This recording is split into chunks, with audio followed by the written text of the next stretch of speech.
One. Hello, hello, hello, and welcome back to the You hit GTD leave. podcast. I am the Norix. I speak for the podcast. That's an annoying thing that he just did. Well, fucking, I'm the Norix. I speak for the podcast, and I would say there he is. I've completely lost my Oh, my groove camera's off. now. Okay. Did you hit the Crash? wrong button? Wait, did you say it crashed? I mean, mine just turned off. So Okay. Sure. Well, okay. I've lost my groove now because of that interruption. So, where was hello. He is the Norax and he speaks for the podcast. podcast. Yep. I am that thing that you said. Yup. Uh, So what have you been doing this week? no, I've literally completely lost. Like, how do you do intros? I've lost the ability to do it. I just tried to I'm help here you by as doing always it. with Matthew and Devin, or perhaps I shouldn't say always, because Devin was not here last week. He got replaced by a Canadian. That's a way of putting it for sure. Yes. Very true way of putting it. But he is here now, so he can grace us with his glorious opinions about canals and or video games and or I don't know. What else do you talk about? Politics? No, I don't talk about politics. I don't talk about politics. Everything that isn't video games. I talk put about video games in there. Did He's you? played Okay. he's played a video game before. As have I. At least one. Maybe two. Yeah. Yes, but yes, indeed. We have several things coming up the show. We're going to be talking about a few trailers this week, two of which are of games we have talked about previously, which is two of which are games we have talked about previously, Chained Echoes and Blanc, respectively, and two games that were recently announced during the Game Awards. And speaking of the Game Awards, we are going to be talking about the games that were announced during it and not the Game Awards themselves, because nobody cares about the Game Awards. I'm aware that from like a corporate standpoint, the Game Awards are like vaguely important, because if your game gets Game of the Year, I think there's something where like, I could be wrong about this, but I feel like I remember hearing at some point that if a developer's game gets Game of the Year, they'll get like a pay boost or something. I could be making that up, but I feel like I've heard that somewhere before. It also sounds correct enough for the corporate world that it could be a thing regardless. I do know the reason I think it's a thing, and I could be conflating this, but I do know that if games get high review scores, the development teams get a boost in pay, which is why games are like, yeah, I don't need to go into this, but it's kind of the reason why games, generally speaking, get high, like certain games get high reviews. It's because you are not technically holding a gun to anybody's head and saying this needs to be this way, but because people's paychecks are on the line, you are encouraged to, give a game a specific score so everybody's happy with the money kind of side of things. Anyways, so like people getting pay rises because of the Game Awards would not surprise me in the slightest, and I'm pretty sure it's a thing. Regardless, we are going to be talking about the games that were released during the Game Awards, as well as maybe a host topic. I don't know. Then during the news, a non-gaming related host topic. What? I said I have a completely non-gaming related host topic. I mean, whatever. Host topics are host topics for a reason. Then during news, we'll be talking about some of the news we did not cover last week.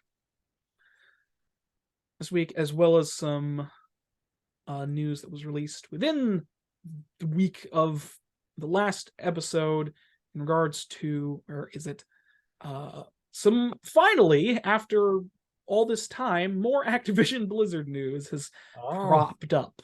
So we'll be talking about that. And shameless self-promotion into the show. You get the deal. So without further ado, let's just hop right into things. And Matthew, what have you been up to this week? Well, what have I been up to? Mm-hmm. Resetting my sleep schedule, trying to, because I accidentally messed it up. Oh, I see. Never would have guessed. I've been trying to fix that.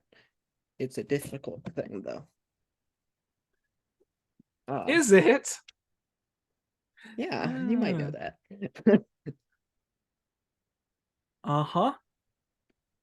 But it gets in the way of too many things not to fix it. Sure.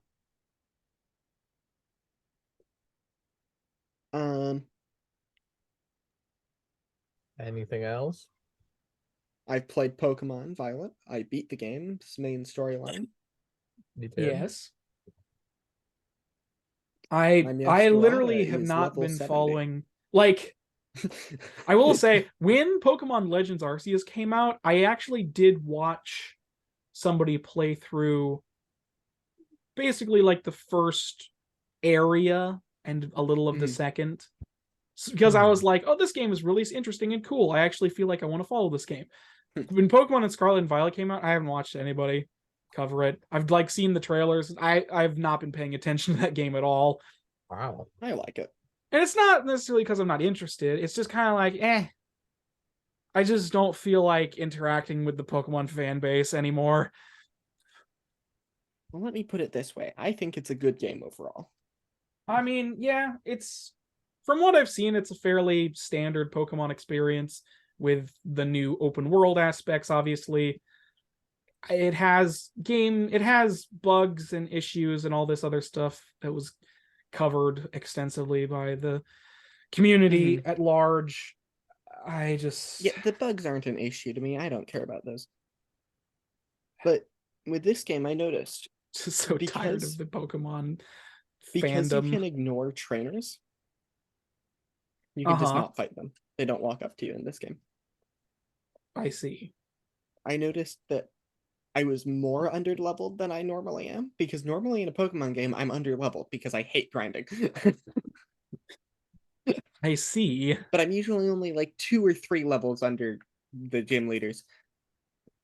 And then in this game, I'm like, oh, I'm 7 to 8 levels under this gym leader. And I still managed to win, mostly because I have some tanky Pokemon that I can't actually control properly because they don't obey me, because I caught them at a higher level than my gym badges will allow me to actually obey them. I see. Which I like that. I like that I can do that. I mean, yeah. I love how also, it's a really old mechanic. It's just Yeah. been in Pokemon forever, but it was never particularly useful because it's not. When are you going to catch a Pokemon that's that high? Other than I mean, you can. well, There's definitely cases, especially in the early games, where you very much could run across Pokemon much higher level than you could control. No, there's also the not case really. of accidentally leveling up your Pokemon beyond where you are capable of controlling them. Well, that didn't do anything in the old Pokemon games. I'm just saying. That doesn't do anything in this Pokemon game either, which I'm fine with. I am all for that not being a mechanic, because I've seen it implemented in a Pokemon fan game and it is awful. Yeah, I mean, just put a level cap on. Most Pokemon fan games are poorly designed, so. Well, it's a good game overall. It's very edgy, but it's not a particularly bad game. Pokemon Reborn, for context. Yeah. But also I hate that it's like, if your Pokemon gets over leveled, they won't obey you, and all the gym leaders are at the same level as you. And have terrain buffs that make them more difficult. And I'm like, Listen. Also, my Hear me statement out. was probably a little too This isn't broad. fun. My statement was probably a little too broad, but randomly recently, I guess I could have brought this up last time, but I didn't think about it. I was watching somebody play Pokemon Uranium. You remember Pokemon Uranium, that super high profile Pokemon fan game that got deleted off the internet by Nintendo when it came out? I've heard about it. Yeah, It the doesn't one. look very good. I did not hear about this. No, really, it was really high profile. It was literally like it was really high profile when it came out because it was built by built from the ground up in like their own engine.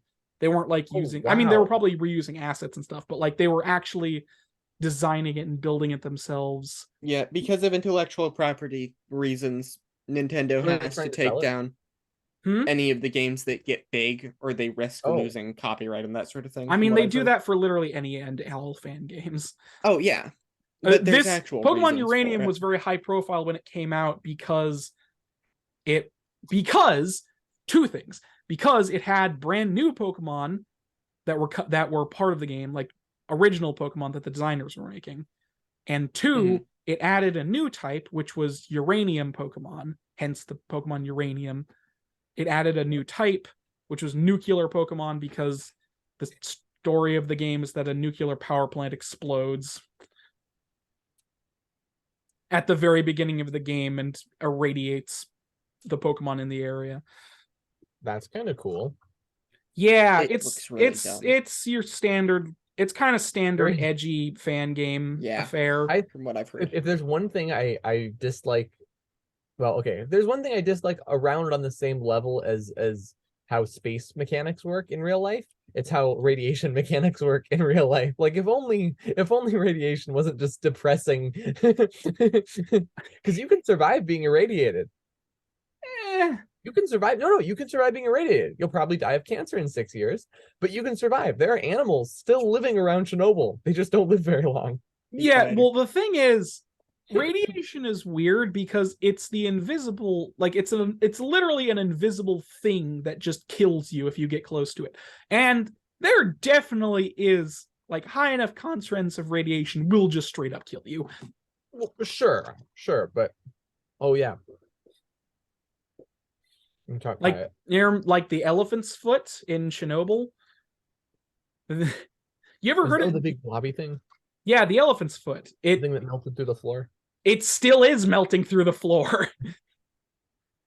It was so it's made out of a material. It's its own special brand of material that can only be made during a nuclear meltdown, and it's still like burning hot and slowly melting through the floor even after all these years because nuclear radiation is fucking scary.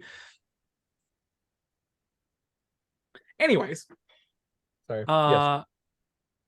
Anyways, I don't know. I went on a slight rant about Pokemon Uranium, but the reason I say playing Uranium or watching I Uranium? wasn't playing, I was watching somebody play it, and the original Pokemon designs are not very good overall.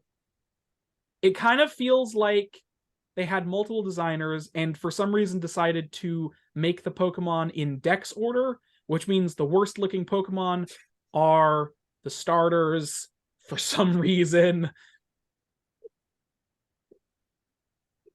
Some of them are okay looking, but most of them aren't great.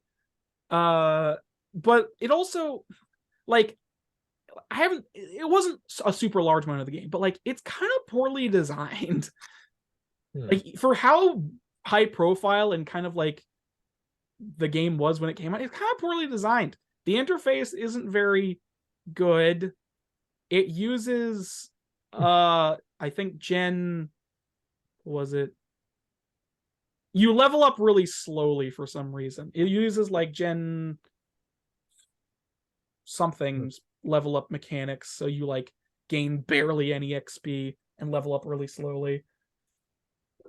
Or could be the specific Pokemon, because some Pokemon level up faster than other Pokemon, I learned. Yeah, also traded Pokemon level up faster for some reason. I forgot that. Yeah. It doesn't look, the designs, I just looked at them, they don't look very good. But like the battle interface is not great design. It's just kind of poorly designed and weird. I don't think they look horrible. I mean, it's it's weird. It is what it is. I'm not like, I don't care. It's just weird. Like, Let me see this.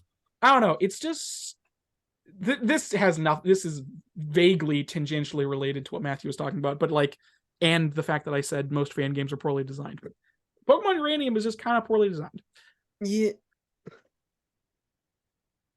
Just ever so slightly. From what I've played of Reborn, I wouldn't say that it's poorly designed. This is on the topic of fan games, not Uranium, obviously. Yeah, it's fine. From what It's I've played of it, it's just they didn't calculate the power scaling correctly. Because or they were making it specifically not for anyone who wants to play even slightly casually. I mean, here's the thing. Because it's like I feel like most Pokemon fan games that are made with an air of competence are usually made by older individuals who grew up with the franchise, and they're making it because they want a Pokemon game that is either hard, has a more serious story, and or edgy, because making Pokemon edgy is apparently just what you do when you make a fan game. They like want the game to be harder or have weirder mechanics or add a new type. Like, one of my favorite Pokemon fan games. I understand.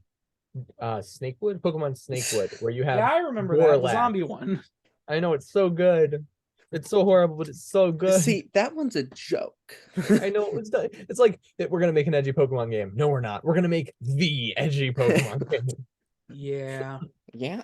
Welcome to everyone being edgy. Literally every single person. Yeah. And your character is horrified by this. But it's also kind of clearly the author was messing around, just having fun. That's very clear with Snakewood. I mean, the game was never finished because the author got bored. Yeah. And just finished it up as quickly as possible and made a kind of not fully baked product. I mean, it's not even a product, but still. Why? It's funny. It's regardless. But like with Reborn, each gym leader I think has like 3 to 6 Pokemon. And they're all almost this level cap. So it's like I think that's probably part of the issue. Hold on. They don't know how to end them.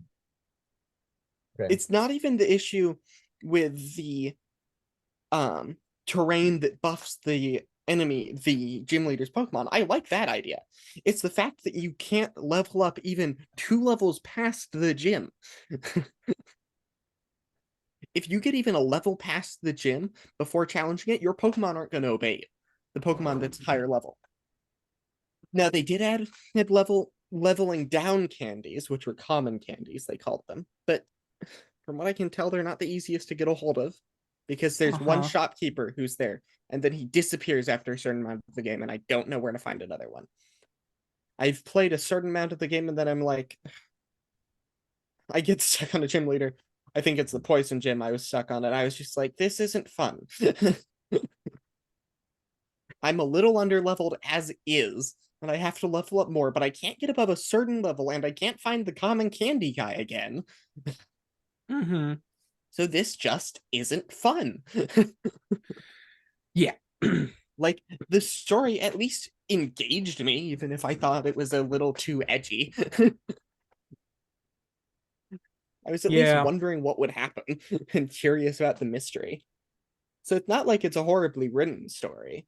It's just, why? Just make a level cap, please. There are specific reasons why I'm going to have level caps in my own version, in my own things, not versions. But they're not me.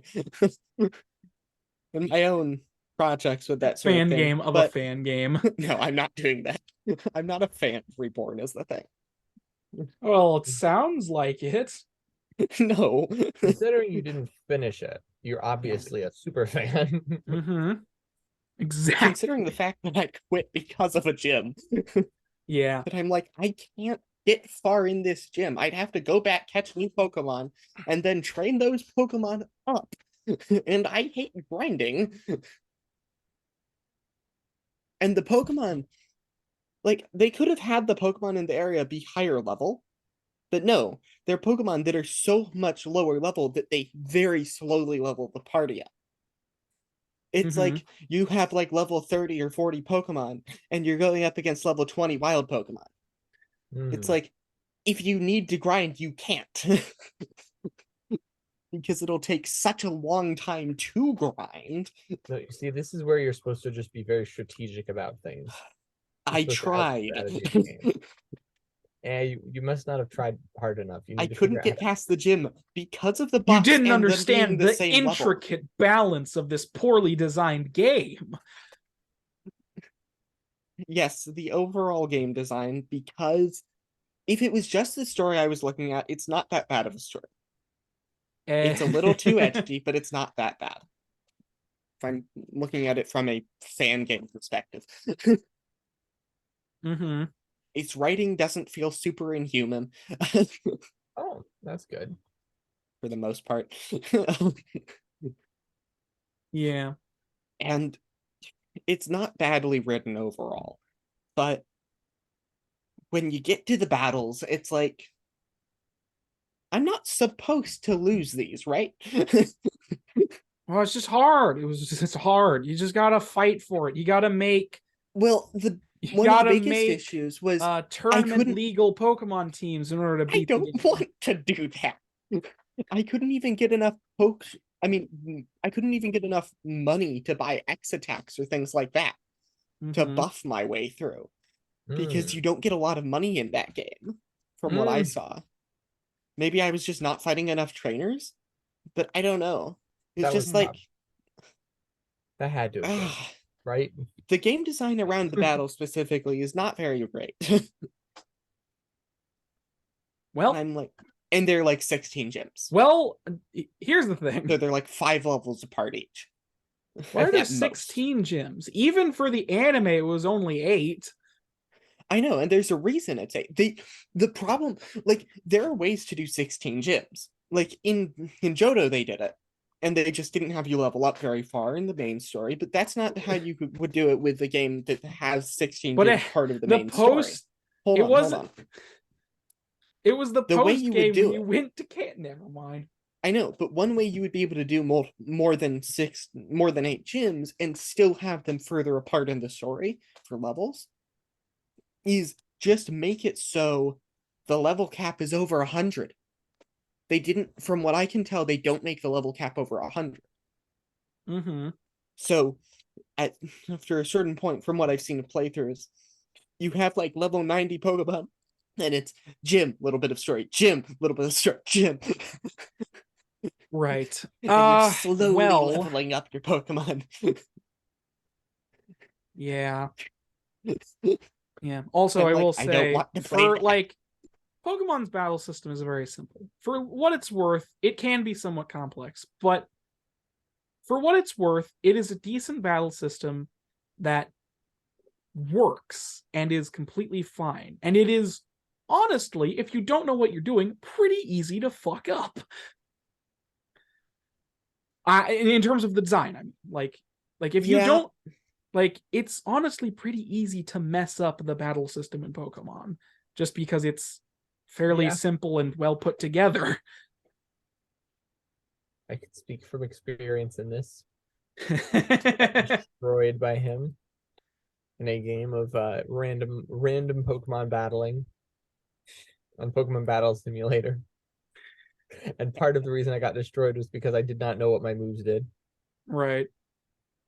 I just read my moves partially. I didn't just read the attack. I forgot type advantage. Oh yeah, I also applied that. It's good to remember that. Yes.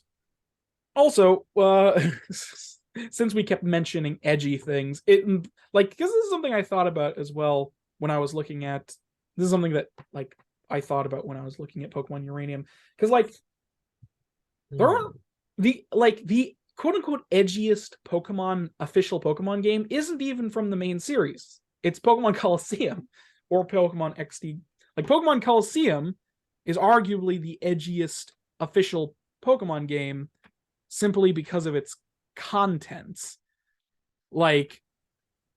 It has Yeah. crazy like JRPG like edgy energy to it.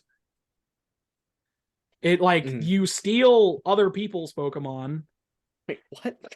Yeah, the whole conceit of the game is that there are these dark Pokemon or whatever it was. I don't remember the exact, but like basically you steal Pokemon from Team Snag'em when you fight trainers. Did you say their team name is Team Snag'em? Yes.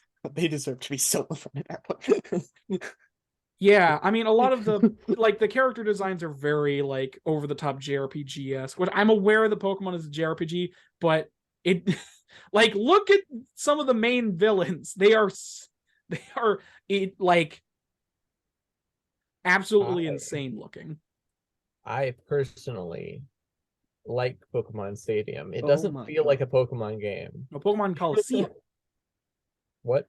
Pokemon Stadium is isn't it called Pokemon? No, Pokemon Stadium is for the N64 and was basically I personally like Pokemon Coliseum. Pokemon Coliseum is I like the one that you're talking about. This one. Yeah, it's this one with the Shadow Pokemon. Motherfucker. Yeah. Or whatever they're called. Collecting weird shadow Pokemon. Yeah. Yeah, these designs are very, very over the top. Anyways. Wow. Anyways. And even then, like, anyways, it just doesn't matter. Regardless, I mean, it's fine. Pokemon Coliseum is fine and interesting in its own right. I'm just saying, like, it has very over-the-top JRPG designs for a lot of the antagonists and stuff. Yeah. Also, the final boss is arguably one of the hardest. Like, I don't know what the balance in the game is specifically, but like the final boss actually has some pretty dickish tactics. He has a slow king and a slack king. The entire game, because the entire game is duel battles, like 2 Pokemon on the field for each person in the fight. The entire game is 2-on-2 battles. But because of that fact, the final boss has a slow king, a slack king and a slow king. And I don't know, but basically, you know Slack King, right? The big sloth one.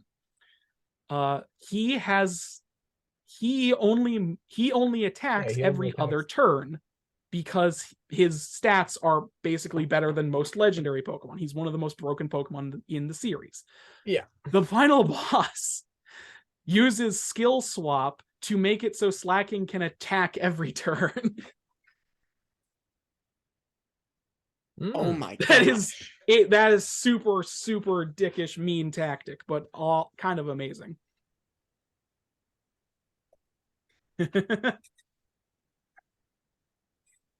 It's like, here, have fun. It's actually like a Pokemon fan game where the enemies have tactics. And it's harder. It's actual tactics. I mean, I would like there is a base level of tactical ability in most Pokemon games. The thing is, the Pokemon games have not aged with their audience. They will always be games aimed at like, children. The games have not aged with their audience.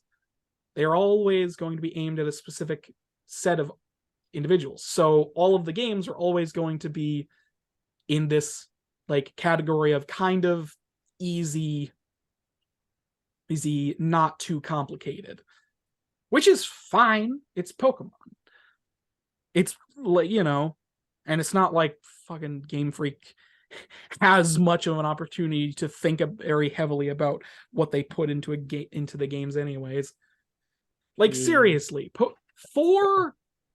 I think didn't 4 Pokemon games come out this year? I don't think so. Pokemon Legends Arceus, Pokemon Shining Diamond, Brilliant Diamond, Shining Pearl, Pokemon Scarlet and Violet. Like there were too many Pokemon games this year. Well, the Shining and Diamond and Pearls remakes weren't made by Yeah, Game I know. Freak. They had a different I don't know. This is vaguely I don't know. We've lost the plot on what we were talking about slightly, but I'm just I so think it's just Arceus and Scarlet and Violet. yeah. Those were only a couple months from each other, and they were being developed at roughly the same time. Yeah. Eh. I don't know. I'm just kind of tired of the Pokemon like community. Maybe they'll just take a few years off to develop a really, really good game. They can't. They are locked in to this current release schedule because of the Pokemon Company. Maybe they'll change that. They have to do this because the Pokemon Company, because Pokemon is not just a game franchise, it is a multimedia, like, billion-dollar franchise that has games, movies, anime, a card game, manga, all of these things, plushies, toys, all of this shit. And the games have to coincide with the release. Like, I'm pretty sure, I could be wrong about this, and I would really, really love if somebody could ask Game Freak directly if their games have to coincide with the release of toys and other things. Probably. Because, I mean, if that's the case, then yeah, like, they literally don't have an option. I don't know. I don't know. They could create bad games in between the good games. I mean, if you ask most of the Pokemon fandom, they already are creating the bad games. Pokemon Scarlet and Violet is doing pretty well, but I mean, it's been pretty maligned by a large majority of people. Well, I interestingly, have not seen this because the Well, people that I saw hold on. criticizing the last two Pokemon games that were kind of terrible. The worst criticism I've heard from the recent one is that it's kind of slow, like it's poorly optimized for the game, but like everything Yeah. is. Not everything, but a That's lot of Pokemon games are poorly optimized. This one's just like more dramatic, which isn't really a critique of the game necessarily. yeah. Like as the game as a whole, if you just make it run better, then awesome. I But mean, is people were criticizing have you seen when you make a sandwich, the eating animation thing? Oh, sure. People were I criticizing don't that. care. I personally think it looks kind of dumb. Yeah, there's also it's like fine. the glitches that Pokemon people is- have been talking about. I've seen people criticize the art style of the game and be like, "How are these two games the same device?" Whatever. So the thing that I'm countering is that I don't believe this is a majority of the fans, or even like a sizable portion of the Yeah. fans. From what Certainly a I've loud seen, portion of the fans, but I don't from think what so. I've seen, I and what mean, I've yeah, heard, I suppose it's just like the Pokemon fandom in general feels incredible.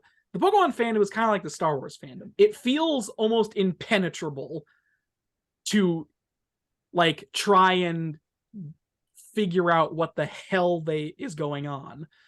Because with the Pokemon fandom, it genuinely feels, regardless of what side you sit on, it doesn't feel like anybody is actually very aware or knowledgeable of what is going on with the Pokemon series or what they actually want, or like it feels like no decent conversation can be had with anybody in the community just because of how how do I describe this? I feel like this will be the end point of our massive Pokemon discussion, but in general, I feel like it kind of boils down to people complain about Pokemon. And it's like, oh, Game Freak, why do you suck so much? And without understanding the context for why this is the case, you have people who defend Game Freak because you have people who defend Game Freak regardless of what they know or don't know. You have people who defend Game Freak because they sort of understand the position they're in, but then get dunked on by the other people because they think they're giving Game Freak excuses. And then it's like, why are you continuing to purchase this game series and give them more money and excuses? And it's like, It's just this never-ending barrage of just shut up and think for 5 seconds. That's all I ask of you. Anyways, the top 5 most tiring fan bases are Pokemon, Star Wars. Let's see. Those are definitely right next to each other, sharing the 1 and 2 spot. I'm not gonna. You know what? I don't care enough to name the other 3. You get the point. No, you got to name the other 3. The other 3. Okay, we got Indiana Jones. They're gonna be tiring Well, now that their new actually, movie I with would time travel say. coming out. Oh yeah. You heard about that, right? Vaguely. I don't care Indiana though. Jones gonna time travel. Harrison Ford should just retire. He doesn't need to be in any more movies. He doesn't want to be. He doesn't like Han Solo, and he doesn't like Indiana Jones all that much. He doesn't think He's they're in it particularly because of money. compelling characters. Yeah. No, that's like he's a very strange individual that makes movies for nerds. Yeah. What's another really loud, annoying fan? I mean, if you want me Minecraft? to just go down the list real quick, yeah, Fortnite? I'll say Star Wars is the top, Pokemon second.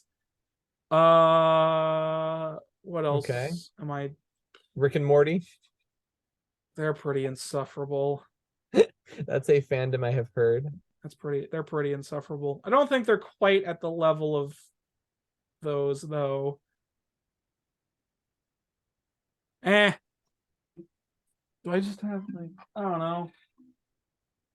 Just looking at your books. The D&D fans, those dang D&D fans. I mean, not D&D fans, but the people who share discourse in the D&D community are definitely up there as one of the worst. I will definitely say that. The D&D, okay. This will be the last side tangent, and then we can move on because we've spent like an hour on this. But the D&D community is really weird because it's one of the only communities where I feel like they physically have to tell you how to play the game. Otherwise, they'll just not be able to sleep at night. It's like, this is how I play the game, therefore it is the correct way. And this does happen in video games to some degree with backseat gamers and such. But like, they can just go play like, video games are most of the time just a single player experience. D&D is a cooperative experience that, you know, it's a cooperative experience between players and DM. And like, when you see people, especially because like I've seen people just sorry. It's like I've seen people just go off their rocker just being like, this is how you should play the game. If you aren't doing this way, you're a shit DM. Oh. You are actively antagonizing your players if you don't do this exactly this way. You are being a terrible DM. You are bullying your players. It's like, what are you on? What? I have. Yeah. What? It's what? fucking I mean, crazy. I haven't really engaged with the D&D people on the internet very much. It's absolutely insane. All right. Also, apparently D&D is filled with people who don't understand sarcasm or context. Yeah, apparently not. The amount of times I've seen people accuse a person who's made a video of like being a shitty DM because they don't understand context or sarcasm is ridiculous. Yeah. And it's like, I don't know why you're so strong-headed and set in your ways. It's D&D. We're all playing the same game. Why are you so angry about this? Anyways. And like, I'm not going to pretend I'm not also a little like this. I definitely have ways I think... I have ways... I will not malign anybody for playing how they want to play. I do have ways I enjoy playing and ways I definitely would DM a specific way. And I don't mind taking advice. That's another thing. I like to change how I think about things because taking advice is important. I don't know. Anyways. So that's what Matthew's been up to this week. I feel like some of that if you forgot what we were talking about before. Yeah. So you played Scarlet and Violet, right? Or Scott, you played through Violet. Do you have? Yeah, I Did played we through even Violet. talk about Violet? I don't even remember. I was under-leveled for a lot of the gyms. Yeah, that. He tried doing Nuzlocke his first time. No, not Nuzlocke. Oh yeah, Permadeath. I Oh, not vaguely heard Nuzlocke? about that. Just Not permadeath. Nuzlocke. Right. He tried to do not And Nuzlocke. then I was like, I don't Right. know what 'Cause the you levels can't are do going to be, Nuzlocke so in the I'm new, not with going the to new do it. catching system that they introduced, which changes Pokemon completely. What? What are you talking about? The new catching system where you can literally see the Pokemon that you're going to catch. You can still do a Nuzlocke. I know, but it changes it. Now you can see what Some people have just Pokemon you would be catching. close their eyes and run into the first Pokemon.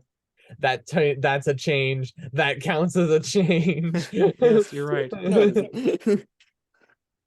I think as far as fundamental changes go, having to close your eyes and not see what Pokemon. Yeah. Uh, Anyways, yeah. but yeah. Like I said, I haven't really been keeping up with Scarlet or Violet, so I don't really know too much about it. Just because, like I said, tired of the Pokemon fan days. Don't really want to interact with it anymore. So yeah. Anything Fair. else, Matthew? Nope. Okay. Devin, what have you been up to? Not much, really, honestly. Really? Because you weren't here for last week, and last week there was like a month-long stopping point between last week and the other Yeah, I don't know. episodes. I was in a Minecraft tournament somewhere in that time. I think that was in December, right? No. Was that December? Or was that November? I don't know, man. Anyway, I was in a Minecraft tournament with some other YouTubers. That was a lot of fun. Okay. We got destroyed, me and my teammate, because we won the first 2 of the 5 events and then could not win the last ones, and it was terrible. I see. And I've been thinking about I made a video on a Minecraft with no inventory challenge thing. Mm-hmm. Because I thought that would be fun to try to do, where you have your 1 inventory slot and you have your one hotbar slot, no inventory, and you have your offhand, and just to see what Minecraft is like that. Not good. No, it's enjoyable. It's actually surprisingly enjoyable because Minecraft just in general is enjoyable. There's so much stuff you can't do. Yeah. Pretty much. Yeah. Mm-hmm. I don't know what else I've done. I have not been playing Pokemon. I mean, that's not a surprise. You don't even have the ability to do so. I mean, haven't you been playing do, Legend but of you don't Zelda. want to do it, so. You You refuse to steal your brother's Switch to play any games. Yep. Yeah, that's why. All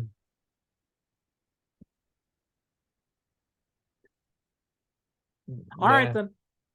Yes.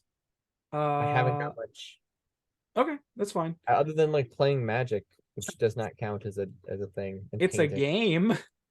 It is a game. It's a game. Yep. It certainly is. Painting. All right then. Painting. Okay. Yes, moving on to myself in that case. Yes, moving on to you. Yes. What have I been up to? Well, let's see. Since last week, I don't recall. Let's see. This week's been a bit of a blur for me. Let's see. Since last week, I didn't do too much gaming. Well, there is one. I did play a little bit of one game, which I will talk about in a second. But for the most part, I don't think I did too much worth talking about. Let's see.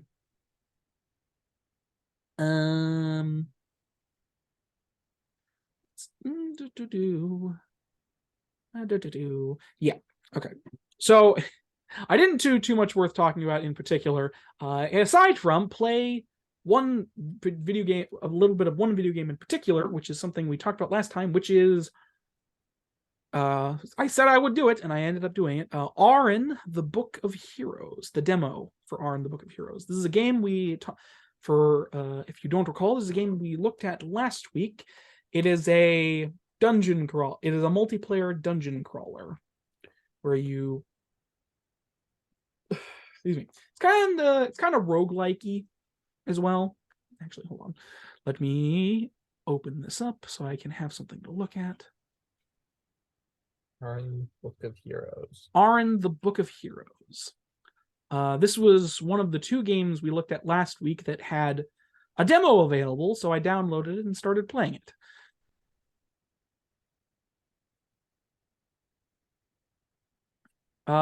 It is actually really fun. It's kind of hard, especially if you're just one player. It's definitely kind of hard and a little punishing. But it's very simplistic, which is not a bad thing. It's very I say simplistic, like as in like mechanically it's very like simple, which is fine. Like it works real well.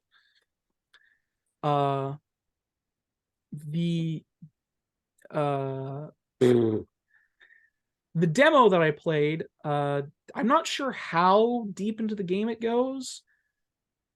Thus far, I've only unlocked 2 areas to go to of the dungeon. I've unlocked like 2 places I can go to, like start an expedition to. There's also multiple. So I don't know how far the demo goes because I didn't beat it. Actually, thinking about it, it might not even technically have an end. Like, there's definitely going to be a stopping point for the amount of content I can experience, but because it's a dungeon crawler, I can technically just keep playing it over and over again. You know, I can just keep playing the same stuff over and over again. Regardless, I also only ended up... So there are... How many are there? There's 1, 2, 3, 4, 5... I think there's 6 playable classes, which is the... Does I have it written down here? I wish I could remember. Does it say somewhere? Why didn't I write this down? This is a problem. But it has multiple playable classes. You can you have like your warrior and your barbarian and your like druid type and all the you get the stuff. Like it's kind of your standard class array. I only ended up playing 2, so I can only talk about their abilities, but based on what I've seen, the main sort of gameplay is, or the main way a class works is that everybody has a physical attack and a ranged attack, and those will be different depending on what your class is. The warrior has sword and shield, which means he can, swing his sword and block and shield bash. And then he also has a bow and arrow for his ranged attack. So he can, fire it from range. The way you attack is broken up into light attack and strong attack. And strong attacks are you hold down the button, and the longer you hold down the button for the strong attacks, the more damage it'll deal. But obviously you're charging it up, so you're at risk of monsters just running in and clawing you to bits. Also, there isn't what's the term? You can get interrupted. Like if you're doing a charged attack and something hits you, your attack will be interrupted and you won't actually go through with it, which is not great. I mean, it is so. What? I said I would imagine so. Yeah. Boy. Not great for your overall health. But it's really fun from what I played thus far. Also the barbarian is actually really fun too. He has just a big 2-handed greatsword that he just chops through enemies with, And his second weapon are 2 hand axes, which are much faster than his, great sword, but you can also throw the hand axes, which is cool. Oh yeah, also everybody, all the classes have a super move that you activate with R. And when you go into the super move, for the warrior, you get like a divine hammer that you just bash people with for a limited amount of time. For the barbarian, you go into like a barbarian rage and you do more damage and run faster. So yeah. It also has some cool, so I don't know, I want to check this. Also, I do want to check this. I don't know if the difficulty scales to how many people you're playing with, because obviously it's multiplayer, so you can have up to 5 people playing at a time. I'm not sure if the difficulty scales or not. I don't think it does, because there are a lot of monsters. Like, you can get swarmed pretty quickly by monsters if you're not careful. I was not careful. I will say that. I may or may not have accidentally aggroed basically every enemy on the map to my location at one point when I was running through an area. Wow. So there was like upwards of 30 dudes just running at me. Like, you get lots of monsters. It's pretty hectic. There's also some boss monsters and bigger ones. Well, obviously there's just bosses and generals. I have not beaten a boss yet, I will say, because I suck. I have not beaten one of the bosses yet. They're not like too complicated. They're kind of, from what I've seen, the bosses are just like bigger enemies that have big health bars and stuff. But like, it's really hard. Like, they have because they're bigger enemies, they have like a farther reach, so you have to be careful about where their swing arc is. But because there are smaller enemies that also spawn during the fight, you have to constantly be like, all right, get rid of you, all right, get rid of the small one, get rid of the small one, dodge big arc attack, hit the boss, and just do that over and over again. It's really hectic, to say the least. I will say I really I like the, I guess I could, yeah, whatever. I really like the sort of medieval fantasy aesthetic of the game. It's kind of like, it has a very like dark color palette, but it's like, it looks nice. It looks really nice. There's like some dark color palette. There's also quite a few secrets I found in my limited time. You can pick up keys to unlock certain doors to go to different routes through the dungeon, because like so you have like an arrow that you're following throughout the dungeon, and that's where you have to go. There are alternative paths that are not marked on the map that you can go through and go to a different area, which may or may not be harder than the main path. I don't know. I feel like it must be a little harder, since when I went on to the extra paths, I found way fewer healing items. You know. I will say, one interesting mechanic about healing in general is that the way healing works is that you heal yourself with a healing potion. You can only carry 1 healing potion at a time, and it takes up your item slot, which means if you want to carry like a key to a door, you have to forfeit carrying a healing item to carry the key. So you can only carry 1 important item at a time, which is cool. It definitely makes it so you aren't like, if you feel you're not going to take very much damage, then you could definitely sacrifice the healing item.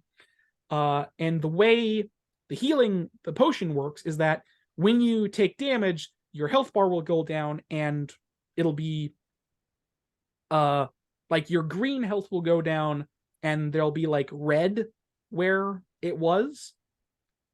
This is very similar to like fighting games do this as well, where like basically when you take damage, there'll be a red stretch of where your health used to be, and that'll slowly go down.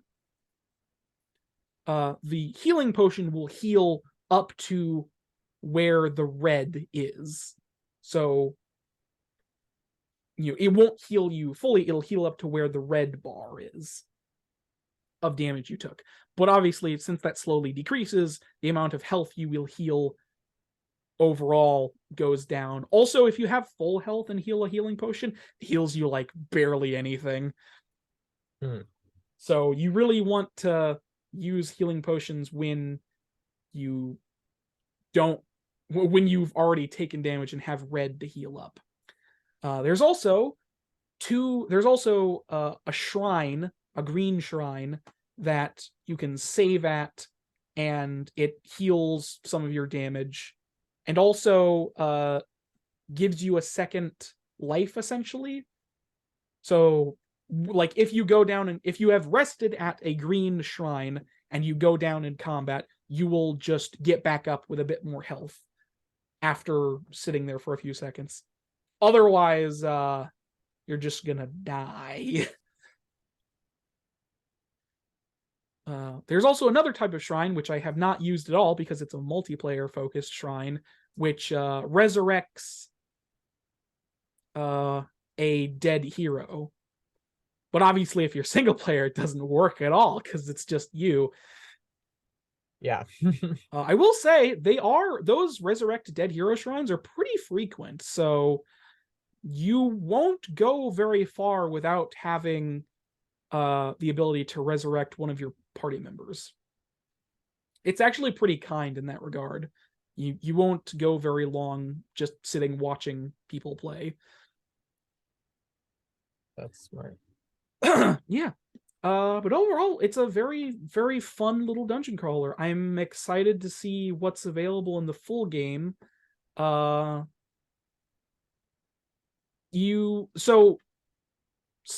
there are a few things that are definitely not available in the demo. Specifically, the blacksmith is not something I can interact with in the demo. Presumably that increases your equipment and gives you new equipment. With the money that you get throughout the dungeon. But obviously, since I can't... I honestly don't know if money is something I can use at all in the demo. I honestly don't know if there's a single thing I can use money for. I have not seen as such. I don't even know if I get to keep my money when I die. It may be a case of like I have to finish a dungeon in order to keep my money. Which is, I mean, it kind of makes sense, but like I don't know how long the dungeons are because I haven't succeeded in one yet. Yeah, Arin, the Book of Heroes, very, very fun little dungeon crawler. There was something else I wanted to say about it.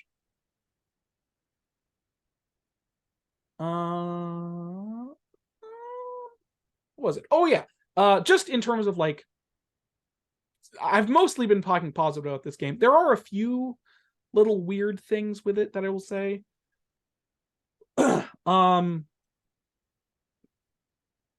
Sorry, specifically, the way so sometimes when you meet a boss enemy, when you meet a boss enemy, monsters will keep spawning until you kill the boss enemy. Makes sense, whatever. Now that I know about this, it's not a problem, but there was a point in the game where a boss enemy was at the end of a corridor, but I didn't realize he was there because there was no like fanfare for his existence. So I was just continually killing respawning enemies, and I was like, what am I doing? Am I just supposed to run away from this? Eventually, after killing like probably 30 guys, you should have seen it. There was just a mound of corpses. There was just a mound of corpses on the floor. after I realized there was a boss. I was like, oh, okay, there's a boss. Yeah, it's now obviously now that I'm aware that that's a thing, it's not necessarily a problem, but it is kind of weird that there isn't any indication of like a a boss that is preventing or making enemies continually respawn. I think that's kind of weird, and Yeah, if there's no lesson like early on in the game to explain that's where they come from. yeah, it's just kind of weird that that's the case. Because the way like aggro works is like enemies are in the dungeon and if you move close to them, they'll start coming after you, obviously. That's their aggro range. So like the boss wasn't coming after me because I didn't get close enough to him because I was literally just killing respawning enemies over and over again. So yeah, that is one thing that is kind of weird, and I would personally like some kind of like indication that there's some kind of boss enemy that is like that in the final game. There might be. I don't know. It's just that's kind of a weird thing. The other weird thing is the chat function is a little glitchy. It's not the worst thing in the world. It's just kind of like the way it works is you press shift to activate the chat, and then you can start typing in it. And then you press shift, or not shift, you press enter. Or no. Yeah, shift. You press shift to enter it, and then you press enter to you get that point. You enter your message and stuff, and like I will say it's not the biggest problem. It's just a little weird the way it activates sometimes. It does not hamper gameplay, thankfully. So you aren't like stuck. You know how in Minecraft, for instance, when you open chat, you can't do anything else until you yeah, it's not like that. You can actually still move around and do stuff while in chat. So it's not like the biggest hindrance. It's just kind of weird the way it activates. I also did encounter a slight weird bug. It didn't do anything, thankfully, but when I died, I was on the when you die, you get like a death screen where it's like, here's your stats for the dungeon, and there's like a timer in the bottom right counting down until you go back to the hub, or you can press continue and just do the dungeon again. When that was happening one time, I like clicked. I don't know why this happened specifically, but like it was like this weird thing where like I loaded back into the hub, but I didn't. I clicked on the timer and I loaded back into this like not loaded at all hub. It was all like flat textures and weirdness. And I was like, "Ooh, what the heck happened?" And I couldn't move or do anything. And then after a little bit, a loading screen popped up and I was back in the hub. That was kind of weird. It thankfully didn't do anything and I wasn't stuck, but it was like, "Ooh, that was weird. What happened?" But yeah. I guess I will say, yeah, I don't have any other. Stop starting. Hold on. Okay. Anyways, that is all of my current thoughts about the game.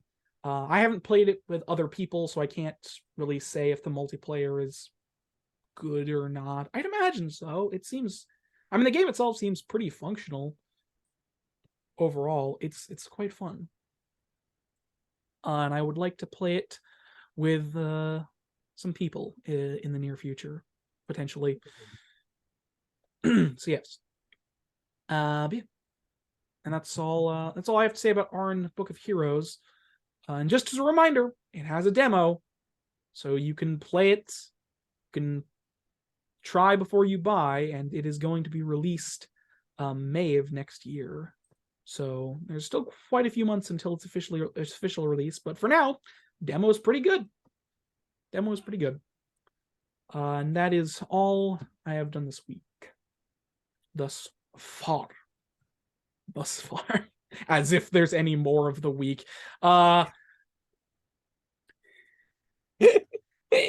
Regardless. But yeah. And that, I guess that'll wrap up what we've been doing this week, unless either of you have something else to say. So we can just move on to trailers.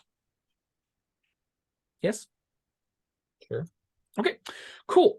First up for trailers today, we have, I can open this now, Way to the Woods. Now, this was a game that was released. Sorry, not released. This is Way to the Woods gameplay trailer. This was during the Game Awards, there was an indie games showcase called Wholesome Snack. Wholesome Snack is a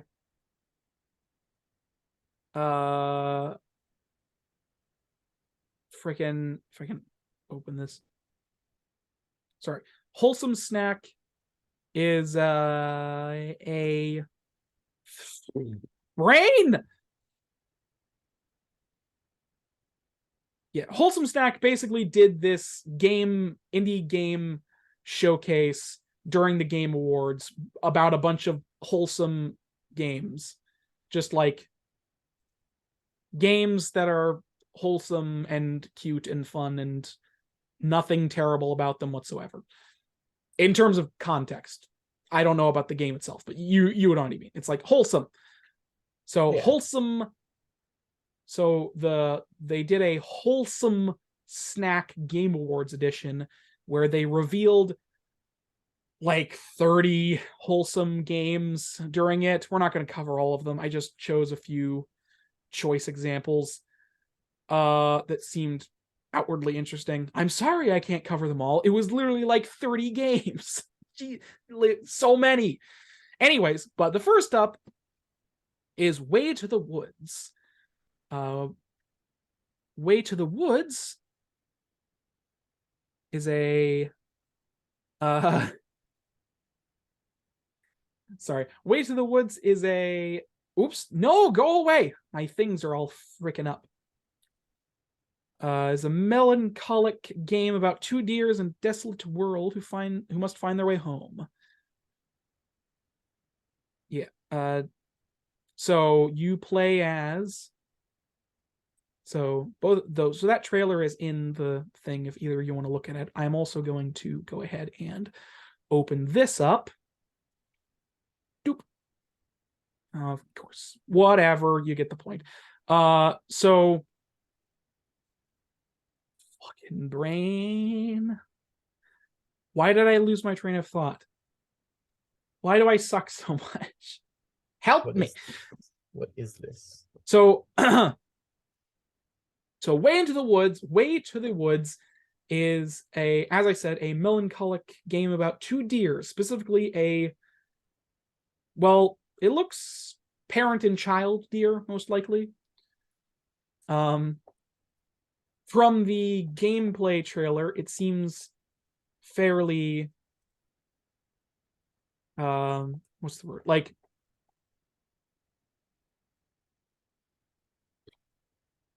words to live by I don't exist apparently.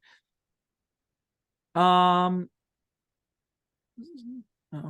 I've lost my train of thought completely. Completely lost my train of thought. I hate myself sometimes. Way to the Woods.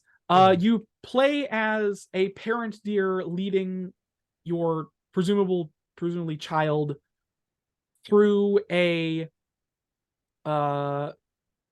somewhat desolate, abandoned world, and you protect the child's deer, and you feed it.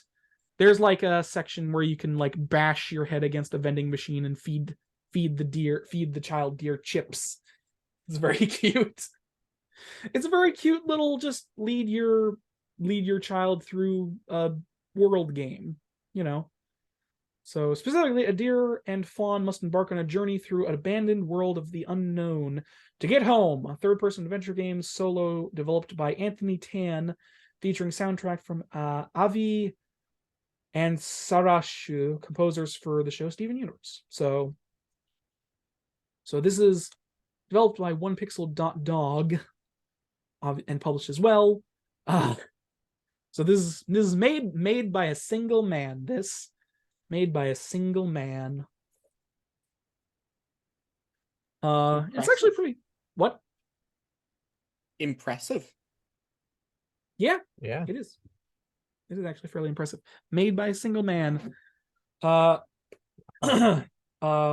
I didn't read this before, but it's actually pretty cool that it has music composed by the people who did the music for Steven Universe. Because if there's one thing that wasn't wrong with that show, it was the music. To be perfectly honest here. That's all I'm gonna say. Listen, I've not watched it. I just know certain things about its fan base, and that's all that matters. I've watched the first couple episodes. It's a cute kids show. Yep. I mean, it's fine. It just has a bad fan base. Oh, does it? Okay. Yes. I'm not gonna get into this. I didn't expect Steven Universe to pop up. You have a bad opinion of fan bases. Yeah. What gave you that idea? I don't nothing. What gave you that idea? Yes. No specific release date for Way to the Woods. It's planned release for the first quarter of 2023. So quarter 1 2023, so literally any of those months could be the release month. It's probably on the further end of the spectrum, so it's probably at most, I don't know, January, February, maybe like March, if I had to guess. First quarter of 2023. So anyways, like a cute game. Yeah, and if releasing for PC and Xbox. Oh, apparently, that's funny. I was right. Let's go. I guessed the release date of this thing. Hey, it is coming out in March. I went back to the trailer and it literally says that it's coming in March for some reason. So yes, it is indeed coming in March. The Steam page said first quarter, so that was all I thought I had to go on. But it'll be coming to Steam and to Xbox in March of next year. cool. And I just want to look through this trailer one last time, but it looks really nice. It has a very nice dark nighttime color palette, lots of blues and greens.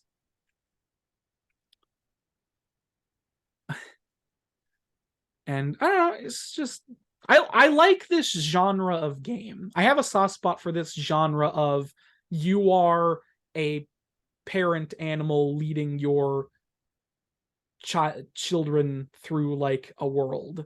There's a lot of games in this venue that are all that I have a soft spot for. Yeah. I just think they're interesting, They're very simplistic, but that's fine. Just Yeah. It looks good. Anything from you guys? It looks cute, but not the type of game that I'd play. Well, that's a surprise. It looks like the type of game that I would play at someone else's house if they said it was good. What's that imply? Well, because it's saying that this is not my taste. No, I get it. I get it. The type of game that I would enjoy playing if someone was like, "Hey, I like this game. Let's try this game." I'd be like, "Okay, it's fun." Yeah, I get that. I would probably play this over a dungeon crawler, just because my tastes have slowly become more and more casual. Dungeon crawlers take work. You have to think. Yeah. Just hit the button and just play the barbarian and hit the button over and over again to kill the monsters. seems well, like that's a not a bad dungeon crawl. That's strategy. just like a button masher. Those aren't fun. Those are exhausting in a different way. How are those exhausting? You have to click the button a bunch. Lazy. I'm lazy. Like, Yeah, you don't No. play video games. You're lazy. No. no, if the button Being button lazy over mashing. it. Look at this guy. I- Works for a living. Look, fucking loser. I don't want a button mash. Clicking a button should not be Anyways, exhausting back you. to Way of the Woods. Way to the Woods, sorry. Yeah. You were saying, Devin? I don't know what I was saying. So it looks like the kind It's of game that I would more in play. line with your tastes because you're becoming more of a casual. Yeah. That's Okay. what I was saying. I mean, that is what you were saying.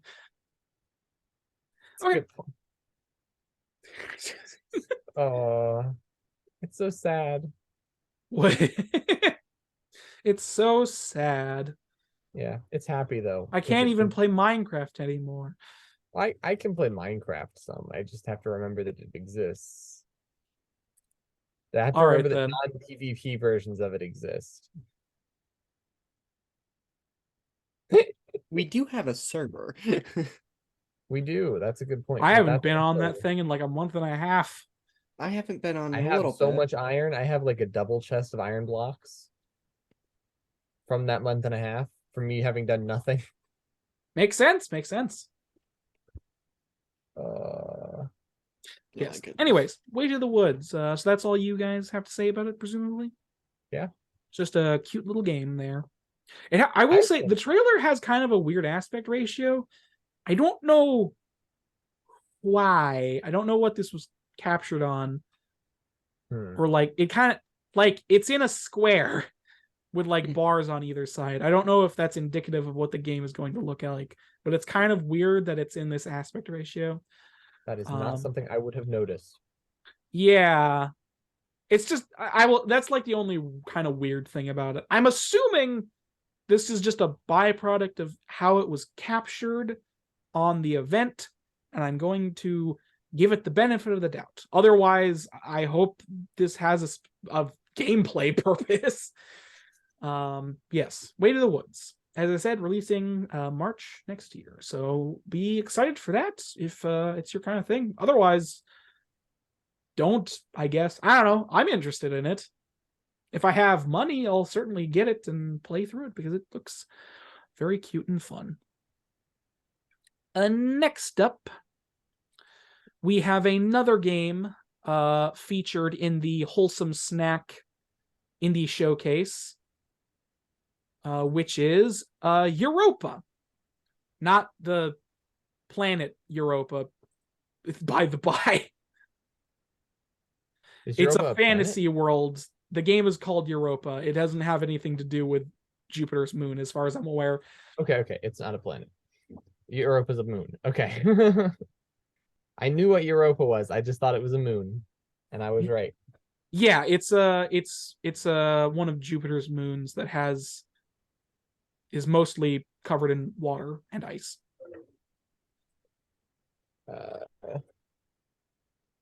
But Europa is I guess if you wanted to give it a bare bones gameplay description, you could call it a Breath of the Wild like. I do like to say that, don't I? Huh? No, I mean if you've a lot of people like to say that. A lot of people played Breath of the Wild. They did, but and especially it's like their first introduction to 3D open world games. And it did such a good job. It revitalized the genre, because before that, 3D open world games that were really big felt like really boring. Because it's like, yes, it's a big world, but I shall wander around in it forever, and there will be very little to explore. Yes. Let's talk more about how Ubisoft was slowly killing the open world genre. Yeah, I think it's more of yeah. I mean, it's not just Ubisoft's fault. Like, I don't know what it was about 6th and 7th generation consoles, but man, did they really like their boring, nothing-filled open worlds. It's really weird. I don't know why it became such a trend, and why did it last basically the entirety of the 2010s? It's very weird. Like, there was basically a massive open world game every year for a while. It's no wonder the fucking genre and like market got super oversaturated. Yes. Anyways, but they were all trying to be Minecraft clones. 3D versions of Minecraft, but without the crafting or the charm or anything. No, that doesn't. Minecraft is 3D. Yes, but the yes. 3D, sorry, voxel based rather than pixel based. Yeah, voxels. Minecraft should be a voxel. I want to see a voxel version of Minecraft because I bet it'll run better. I mean, a shoe runs better than Minecraft, so that is true. A shoe is a very different tool. That is true. It definitely runs better though. You are by technical means correct. So not all shoes run better. For the most part, they do. So this is the official gameplay trailer for Europa. In the real trailer for Europa, travel across what remains of a ruined utopia as an android who sets out to find answers regarding the last human alive. Also, the reason you will see shortly, but I have right to call this a Breath of the Wild, like just purely based on the art style alone. Well, maybe not just the art style, but like the like it has a very nice cell shaded, like good color art style, similar to like it has a very similar color palette to Breath of the Wild too. Like it has a super similar color palette. It has this nice cell shaded art style. It's got a dude wearing a red cape. You have like a glide ability and a double jump glide ability, and you're the whole conceit of the game is that you're exploring. You got giant dead robots. Oh, also apparently it is the moon of Europa, except total. I thought this did whatever. So you know the fun thing though, this doesn't look like a low budget clone. It looks like someone took Breath of the Wild, said I want to do that, and then did it. Yeah, it's very. I want to do that, but my version of it, because there's the basic Breath of the Wild idea. You can do so much with it. You can be like, I want to do this ability, that ability. Yeah, Breath of the Wild. Honestly, if we're being perfectly honest, Breath of the Wild didn't super like utilize a lot of its powers. Like a lot of the what are they called? The stone. The Sheikah, the slate powers. A lot of the slate powers don't really get used for very much. You can sling yourself across the continent. I mean, yes, you can do that, which is interesting. Oh, excuse me, interesting. But like the Sheikah slate powers weren't super utilized overall. Like they're interesting abilities too. It's just like and not a lot of them are very useful for like actual, like, you know how it's like, oh, I can set up a trap or use bombs to do this, and it's like they aren't super effective at that. Like you can't really use them to do a lot of damage to enemies and stuff like that. The Sheikah slate powers weren't super utilized in that regard, but I mean they're still fun to use, and the world was good.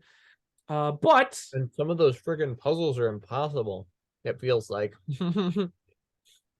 I mean, there are so many in that game that I literally would not be able to know which ones you were talking about. So I certainly did come across the one that uses stasis in that one area with the mountains. I honestly don't remember. I'm not even sure. Oh, and there's a field below it. Don't even know if I've come across that yet. I mean, honestly, the most annoying shrine I found in the game was the one where you have to use stasis to hit a ball into a hole, where it's like you use stasis on a ball and you hit it a bunch of times and it goes flinging and it it flings across over that like railing that you can't get over onto the platform into the hole. Mhm. I found that one really annoying. Like I don't know what it was, and I just could not fucking get it. I wasted so many tools. I had to go out of the shrine to get more. Wow, was- you did really badly. It was so annoying. I did not Regardless, remember doing that badly. but this isn't Breath of the Wild. This is Europa. On the moon, Europa. We're talking Apparently, about this? a lush, terraformed paradise in Jupiter's shadow. An android named Z sets out in search of answers, run, glide, and fly across the landscape, solve mysteries in the ruins of a fallen utopia, and discover the mystery of the last human alive. So overall, this game looks very good. It looks like a very good little open world explorer game.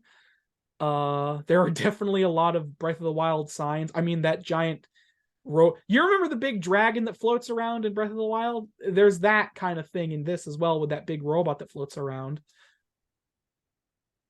The big long dragon that just like goes places, goes across the map sometimes. There are multiple of them. I'm aware there are multiple of them, Matthew. Point being, there is something similar to that in this game as well, with that big robot thing that flies across. Being developed by Helder Pinto, being published by Future Friends Games. It's set to release sometime in 2023. So you've got some time to wait for this one. But regardless, I mean, yeah, just on the whole, Europa, very, very nice looking little title that looks very, very cool. Being released, as far as I meant to keep you open. Let's do this. So as far as I can tell or have seen, hold on, let me, oh my goodness. I believe it is only being released onto Steam. I don't think there's, yeah. So hold on, sorry. I've lost my thought process. So it looks like Europa is only being released on Steam thus far. It does not appear to have any other platforms it is heralded to. Heralded to? Yeah, sure, brain. That word works. And this ported, converted. Yeah, ported works too. Okay. Anyways, but the developer Helder Pinto, this is their first game that appears they are making or have made. Pretty good. Whoops, I fucking closed that again. Pretty good looking foray into a for first time developers. Well, first time developers in terms of their own project. They probably worked on other stuff before. And then also Future Friends Games. The publisher is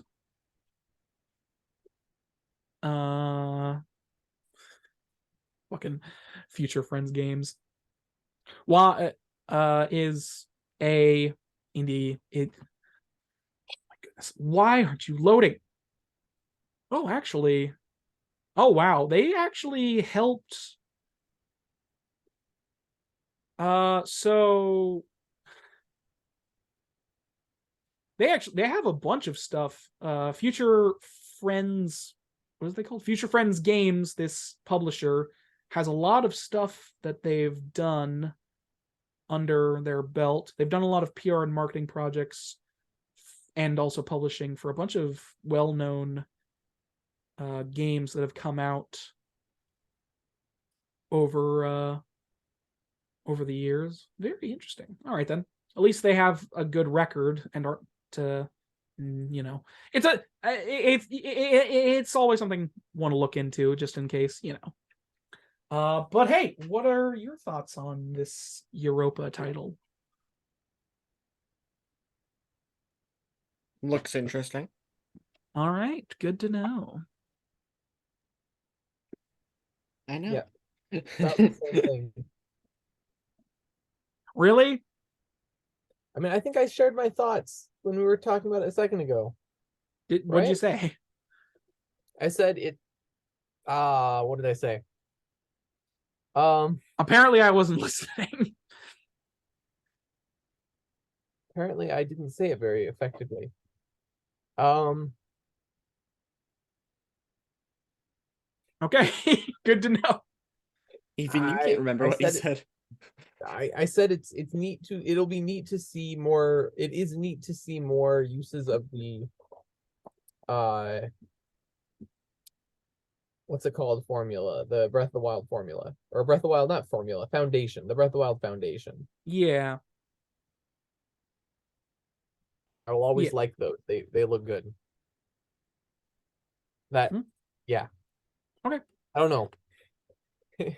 Fair. I mean, fair. I mean, yeah. Like I said, looks. It's a very good foundation to build a game on. I think Breath of the Wild Light, or Breath of the Wild like, which has got to have a better word, like wild like, or maybe breath like. That sounds dumb. Wild like games, bot like games. No wait, bow like. Does that sound right? I mean, Zelda like. you could say Breath of the Wild. Like, I don't know. It's too long of a title to shorten. Yeah. Modern age, new version. No, I'm just gonna call them Breath of the Wild like. Breath of the Wild like games. The I can see that becoming a whole genre, especially with similar like variations on Sheikah Slate type things. Just because we've talked about this. There's so much creative potential. yeah. I mean, yeah. Like that. Yeah. It's like there's a lot you can do, especially with the Sheikah Slate powers. Based on the trailer and some of the other descriptors. I love descriptors. Descriptors. I'm not because obviously there's like the gliding and jumping in midair mechanic. There's also some. I mean, like there's some like nice fluid movement mechanics. I'm not super sure what else is available at your disposal, based on what I've seen. Okay. So you will gradually upgrade the capabilities of your Zephyr jetpack, boosting yourself further through the air until you can flow freely into the sky. So there might be more otherwise, but for now, it is mostly you just upgrading your jetpack so you can fly and move more. So yes, Europa, very cool game. Release Now date. someone has got to now do a Breath of the Wild like with multiplayer and Pokemon multiplayer factions. Yeah, multiplayer. Fully, it's an MMO, and it has factions and permanent dungeons, and they get updated every week. Okay. And the whole map is the size of the world, and you have to go into the dungeon yourself in person with a phone. You want to make an AR? We can call it Breath Go. Breath. No, we can call it Go to the Wild. I mean, I will say, the basic idea you said before you said the world is as big as the world itself. Like, dang, that's a perfectly acceptable, fine idea for a game. Oh yeah, I would love to try doing an MMO with Breath of the Wild level complications. I feel like it I would be mean, terrifying, though. anything to fucking freshen up the MMO genre I think welcomed. I think Ark is actually a lot like that. Ark? Yeah, isn't it? Ark Survival. I mean, obviously there's some more insane The stuff one like with the Rocket dinosaurs? Arks? Are you? Ark. I'm thinking of the one that I'm thinking of the wrong one. The one where you Rust. Rust. Oh, okay. Definitely thinking of the wrong game. Yeah. Ark was that game, that kind of ugly game, that slightly ugly survival game with like weird dinosaurs and stuff, and you could make your character look like a fucking Popeye-esque monstrosity. Yeah, Rust is an interesting little game. Yeah. Okay, I get what you're saying on that regard. Yeah. Was that the end of your thought? Yeah. Okay, cool. But yeah, Europa, coming out sometime next year. Next up, we have two games. The next two games we will be talking about are two we have talked about before. The first up is something we talked about last week when we talked about it's the yeah, we talked about a gameplay trailer for this last week. It is now officially released. It has now officially released, which is Chained Echoes. Wait, what? Sorry. Something weird happened. This is my phone. Sorry, but okay. Chained Echoes, if you recall, is a classic pixelated RPG, fantasy RPG with your classic turn-based combat and all that. It's very, very high quality looking with good pixel art and all that. Chained Echoes, 16-bit NES style RPG set in a fantasy world where dragons are as common as piloted mechanical suits. Take up your sword, channel your magic, or board your mech. Yes, there are mechs in this game. Chained Echoes is now available. Yes, it is now available as of a couple days ago because of how we released this. Is now available for PlayStation, PS5, or PlayStation 4, PS4, PS5, Xbox, Nintendo Switch, and PC. But yeah. Get rid of you. Oh my goodness. Can I just... Aha! There we go.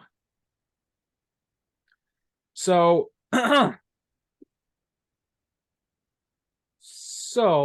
but yes, we talked about this last week. Where did Devin go? What did I miss? I have no idea. I wasn't looking at the Zoom either. Fucking what? I'll go check. I was getting... Oh, never mind. Nope, What I'm back. happened? Where'd you go? Just had to go get something. All right. Anyways, Chained Echoes. Back. It is now officially released as of December 8th. It is officially released now as of December 8th. As I said, take up your sword, channel your magic, board your mech. Chained Echoes is a 16-bit style RPG in a fantasy world where dragons are as common as piloted mechanical suits. Wow, that looked pretty cool, actually. So, yeah, it has this very, very nice the movement speed is so fast. It has this incredibly nice looking pixelated 16-bit classic RPG art style. You know, it has your general turn-based combat and all that. Some such is what is, yes, no. I'm a good individual and I'm great at this. But as far as, I mean, we talked about this pretty extensively last week, but I'm just going to go into it again relatively quickly. But in terms of classic RPG combat and mechanics, it's pretty standard, I suppose you could say. It does look very good. The one, or fuck me, stop saying it looks good. It's the most bare bones thing you could possibly say about something. It's like food reviews where it's like, oh yes, it's delicious.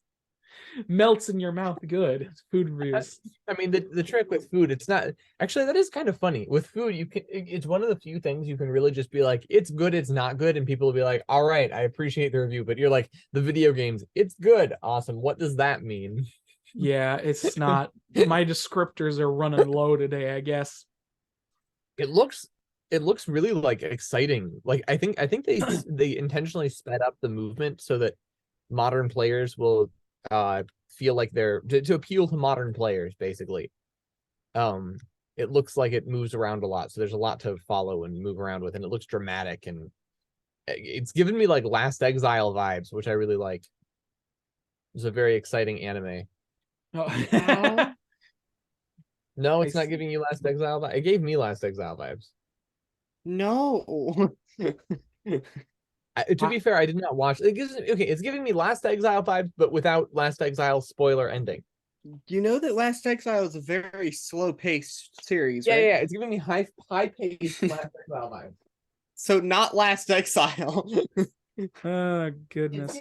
All right, so Space punk solar. I don't know. It's giving me that cool. It looks cool. I like it. I mean, it's a fantasy. It's as it says in the tin. It's a very like, it's fantasy with high tech.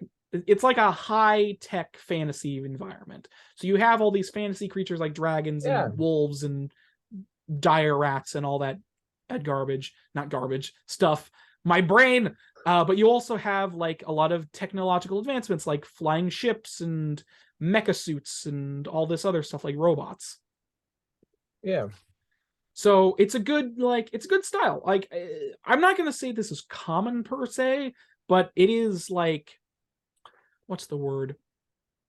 High tech contraptions like mech suits and tanks mixed with atypical fantasy is like,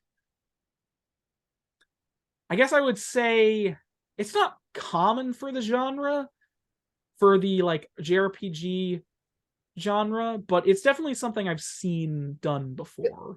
It looks like what I want League of Legends to look like. You want League of Legends to not be League of Legends at all. I want the League of Legends game to look like this game.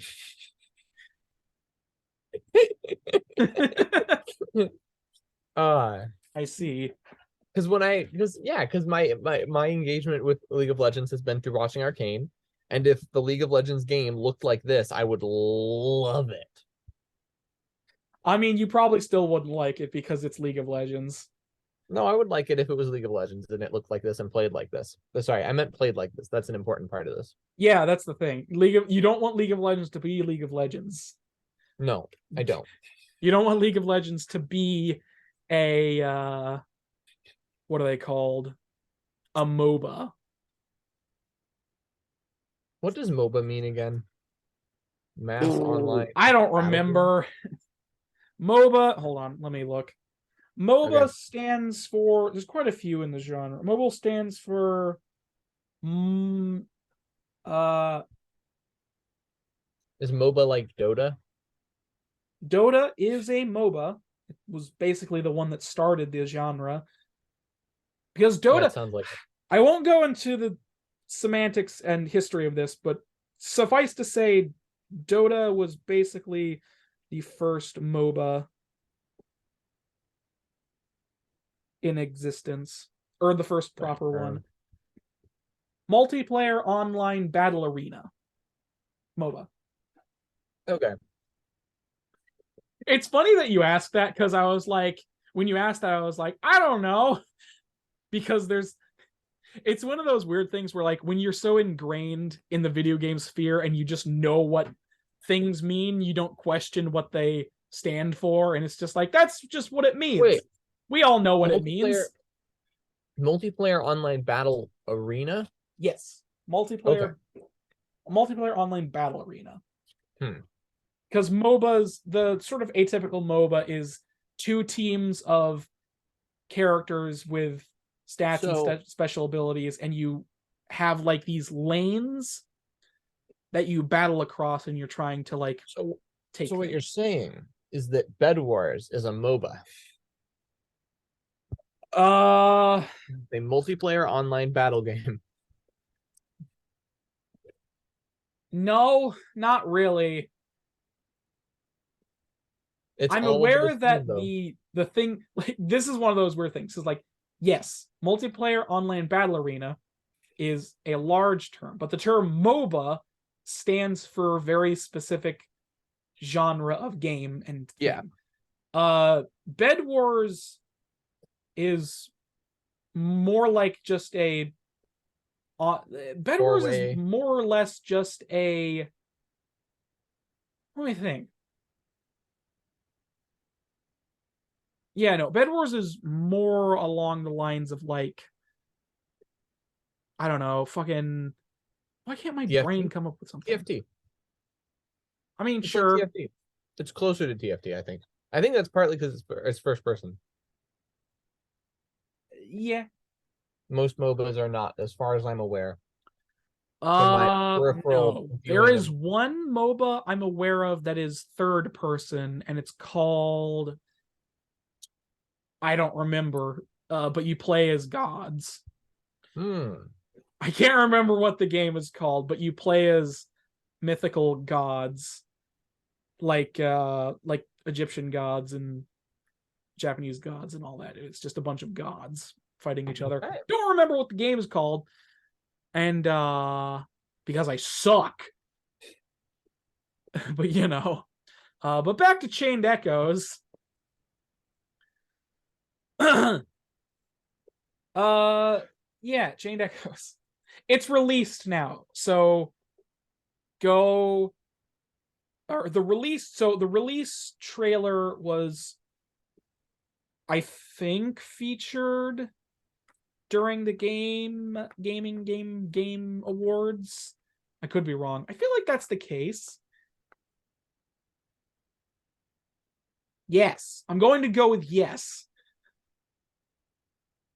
I might be wrong, but I'm just going to say yes. But yeah, Chained Echoes. I like I said, we went pretty extensively in this last time. But overall, looks like a very good 16-bit style RPG. I really like the aesthetic. I'll also fuck me, I can't speak. I am still unaware of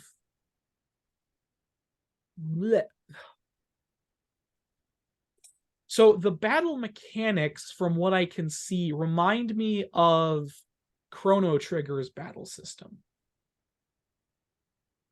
where it's kind of like this turn-based active style, where it's like, it's still turn-based, but you do things one at a time in this sort of active one piece goes after another style, instead of, so because in normal in a normal RPG like Final Fantasy, for instance, old school Final Fantasies, you would tell each one of your party members to do something on your turn, and then it would all play out in succession. In this game, I feel like this is technically more standard than otherwise, but in this game, you tell a party member to do something and then they immediately just do it. That's the thing. So you tell a party member to do something, Pokemon. They immediately just Pokemon battle system. Yeah, sure. It's a JRPG. Yeah, sure. Just the Pokemon battle system. Just the Pokemon battle system. I mean, not exclusively, but that's basically what it is. That's basically what. Yeah, sure. I mean, am I wrong? I mean, it's a turn-based battle system. You're right about that. I know. It's basically Pokemon. Turn-based. Yes. Your characters have different abilities. They have animations. It's set in a world. There are items. There are probably sounds. Yeah, you're right. Like I mean, I could list off a dozen more. So many things that this game is. Oh my god. There's a story. Oh my god. Some Pokemon games don't have a story. Never mind. It's got. What'd you say? I said it's got a story. Wait, no. Some Pokemon games don't have a story. I mean, technically, every Pokemon game has a story. If you count Team Rocket being a nuisance, a story. You know what's really funny is the first Pokemon game. I still think that's the Pokemon that had the best story, even though it like literally just didn't have one.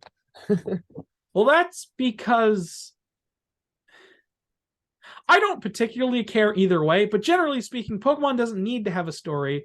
The story or like any deep meaning, get that wants to destroy the world shit out of here. Just have it be your character wanting to do something, and maybe a bad team is there that you can take down if you want. You know? Yep. I don't know how popular of an opinion that is, but I mean, I vaguely agree with it. I just don't particularly care either way overall. You know?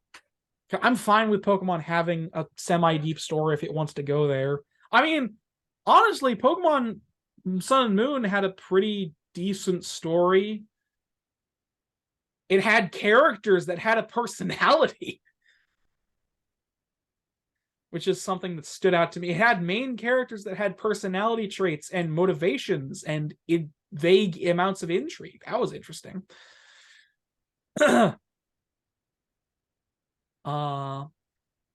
Yeah.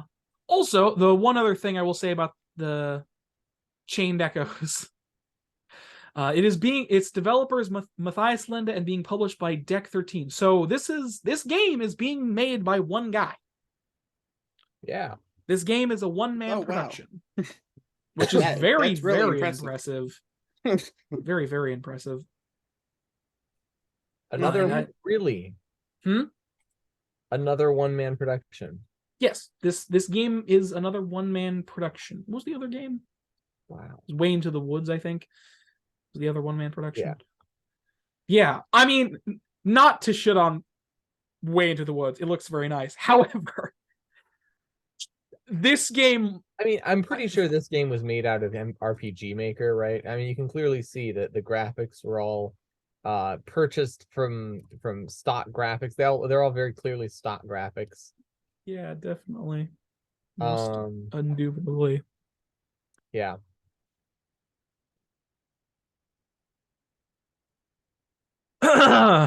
Yes. All right. Yeah, I realized. Yes, this made by a single man. This game is, and genuinely very, very impressive. Wow. So yeah, what are either of your thoughts on it? I know Devin already said some stuff, but just going over it again. Knowing that it's made by one guy, impressive. Yeah. Oh shit. That's fine. Is that all? I have no interest in playing it. Okay. Devin, you already said some stuff. Mostly because of the mechs. Okay. Weirdly. Random reason. I know it is. It's just for some reason I can't place why. All Beyond that. I mean, I get not liking mecha as a genre of thing, but just like it has mechs, therefore I'm not interested is kind of weird. It's something about the mechs. I'm not sure what it is. All right then. Well, that's why I'm saying it's weird, because I can't place what about the mechs makes me not like it. It's still impressive as all heck. Right. What if it turns out that it looks a lot like Shining Force? It doesn't. What if it turns out that it plays a lot like Shining Force? That would have to be like the combat system. And even then, I wouldn't necessarily be interested. What if it turns out that it has a good storyline? That doesn't help. If I'm not interested in a game, I'm not interested in the game, Devin. Okay. The animation looks really good. Yes. It looks very well made. Yeah. It does. That is something we can all agree on. Oh yeah. And by someone who has a lot of time. Yeah, so as I said, Devin, you already said some stuff, but is there anything else specific you want to mention about it or otherwise? No. Okay. Before we move on, I will just list some of the key features because this explains the game a little better than for some reason I can. 30 to 40 hours of playtime, fast-paced turn-based battles, no random encounters, enemies can be seen running around. Tons of items to be looted, complex skill and equipment system, customize your own airship, travel and fight by foot or in your mech. obviously NES style graphics, and the music itself is inspired by PSX era RPGs. Just to give a few more bits of info in regards to that. And as I said earlier, it is out now if you wish to purchase it, and it is on sale. So have fun with that. If I mean, now's a good time to get it. If it's catching your eye, it's on sale. So, you know. Does that mean that it didn't sell very well, or does that mean that it's trying No, to... I mean Steam just has it's Steam, December. okay. It's December, so a lot of games are on sale just in general. That is something I would not know about. Okay. Yeah, Steam basically has a game sale every other week for basically a bunch of stuff on their platform. So, you know. And as just one final reminder for those in the back, it is available on PS4, PS5, Xbox, Nintendo Switch, and PC. So if you have any of those, you have the means to purchase this lovely little gem. Yes, but moving on to our last trailer before we move on to the fucking other trailers or not the trailers, but the game. You get the point. Never mind. Blanc, rather. This is a game that we have looked at previously. I was thinking we had. Okay. Yes, we have looked at Blanc before, but now we have a more in-depth gameplay trailer. Shush, voiceover lady. I don't need to hear you. You're fucking loud as shit. Sorry. But now we have a bigger gameplay trailer revealed during the Wholesome Snack Game Awards edition. Blanc is a beautiful co-op adventure that follows a stranded wolf cub and fawn. After getting lost in a sudden snowstorm, they will have to work together to return to their families, team up with another player to guide them through the harsh environment journey back home. All right, I was correct in my... Yes, Blanc. So, I mean, the trailers are in the Discord if you want to just look at them before I do the other thing. We can go back to me talking about how how lazy I am. Yes, lazy. But Blanc. No, I was denying that earlier. I'm firmly rooting myself down there again. That's a weird choice, but okay. Mm-hmm. Yes, Blanc. Yes. But Blanc. Oh yeah, I forgot it's being published by Gearbox. Fucking whatever. But Blanc, for those of you who do not remember or never knew in the first place, if I can fucking, oh my god, why do I suck so much? Whatever. Why you have to be this way? Okay, so Blanc is a co-op, a puzzly adventure game where both you and a friend play as a fawn and a wolf cub, respectively, as you work your way through a set of obstacles and puzzles to just rediscover their families because you got lost in a snowstorm. But Blanc, and of course, it's gonna have a bad ending. Yes, no, gonna be really sad. It's not going to have a bad ending. That's like the whole point. It's part of the wholesome snack thing. It's not going to have a bad ending. Shut up. Will it? But Blanc is an artistic cooperative adventure that follows the journey of a wolf cub and fawn stranded in a vast snowy wilderness. They must come together in an unlikely partnership to find the families.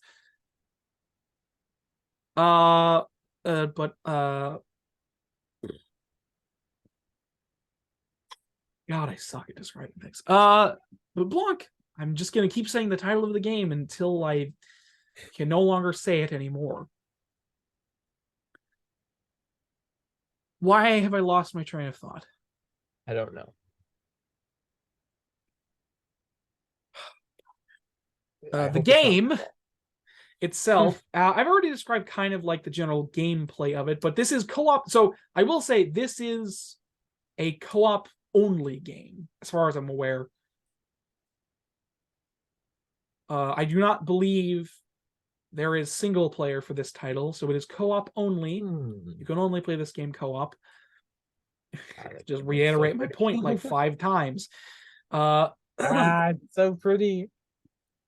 Yes, it has this very, very nice, like the game itself is only in black and white. It has this very nice looking pencil scratch sort of art style in the Blizzard and all that. Looks very, very cute and good. I'm a big fan of the art style. Well, just in general, I like this kind of art style.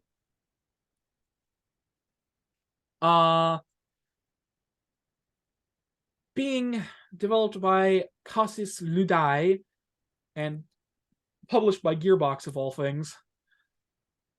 Don't know why it's being published by Gearbox, to be perfectly honest. I mean, it's whatever, but like, I don't know, Gearbox is weird. Is that? You know what? Ignore everything I said about Gearbox. I might be thinking of a different developer. I don't know what Gearbox is, so okay. It's a developer / publishing studio. I is know what that. it is. I don't know anything about it. Yes, that is fine. I mean, on the whole, Blanc is pretty simplistic, which is fine. This is another in that like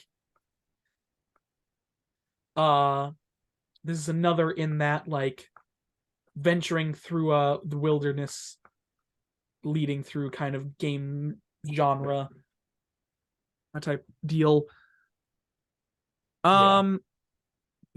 I mean, from what we've seen, overall, the puzzles and gameplay mechanics look rather interesting. Obviously, because the wolf is smaller and the fawn is bigger, so the wolf goes through small things and goes through other areas, while the fawn can help the wolf get up to other areas or like move logs and stuff to help the wolf get through an area and all that. So like, it's pretty interesting. Pretty interesting little puzzly gameplay stuff.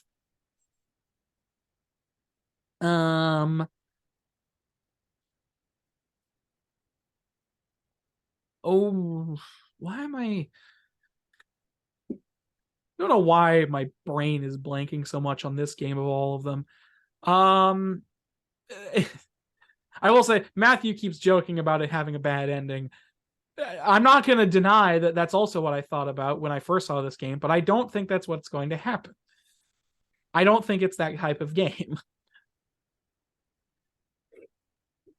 Yeah, but that would be funny. No, it wouldn't. Well, to me. It wouldn't be funny. It would be tragic and on point, to be perfectly honest. Listen, it's not a surprise when the cute game ends up having a bad ending. This is a trope. This is a trope in media. Tropes? Is it still a trope? I'd say so. There's still a pretty large amount of games in media that has a cutesy aesthetic that ends up having a darker side to it. What I mean is it's not a cliche yet. It's just a trope where it's like something you can kind of predict, and there could be twists on it. Like you could do a triple twist. Imagine if you did like a triple twist with that, where it's like it's a cute game that turns out to be darker than you would think, that turns out to still be a cute game. Wild dark. Yeah. That's definitely been done before, I think. Maybe. I don't know. How you would do that. There's so many things. What? I said, I don't know how you would do that. Well, if the way you would do that is not have it at the ending of the game, but have it be like this creeping. It's basically like it's a cute game aesthetic. That's the first twist is there being something darker under the surface of this cute game. The second twist is that it doesn't come to anything. Or the twist, what I was thinking is the twist being like that it does come to something and it is creepy, but then you learn that the creepy isn't actually creepy. I mean, like, sure, that's another one to add to it. I don't know. I'm trying to think of an example, but like the closest, so like for example, there's a little girl and she has a pet dog, and then the dog dies, And then we learn, or then we learn that the dog just dies all the time, and like it becomes a game mechanic all of a sudden. And this crazy girl is destroying her dog. Yeah, there's definitely a lot of examples that are progress in the game, but it's done in such a way that it's not gruesome because there's no teeth to it. Yeah. It's a concept that would be super creepy normally, but then it's not. Mm-hmm. I think that could be kind of cool. Yeah, a little more morbid, but yeah.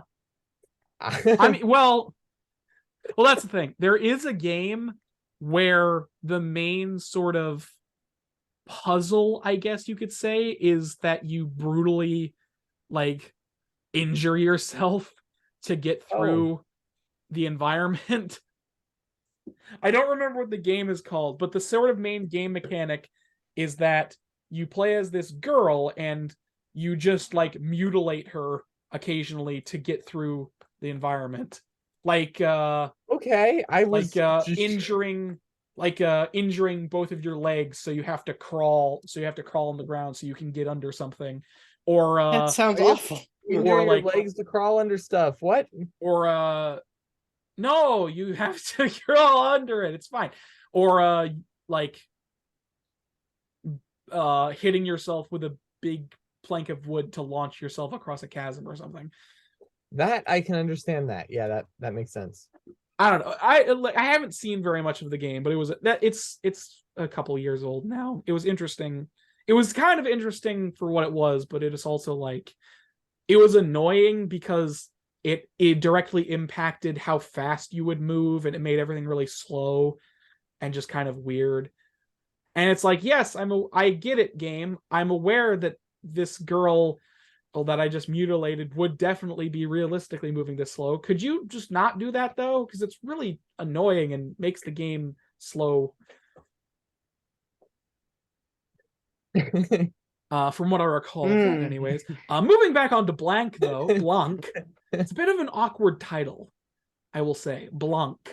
Because it's not blank, it's specifically Blanc. You know?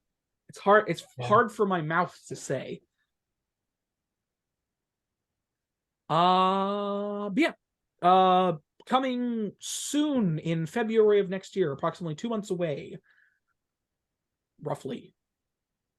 You know, it's being released in February of next year. Most of these games are were released or being released next year, which makes sense, you know, being revealed and such. Well, also, whoops, well, I meant to do that, but I wanted to look up. Sorry if this is taking a while. Kostas Ludai Studio. Let's see.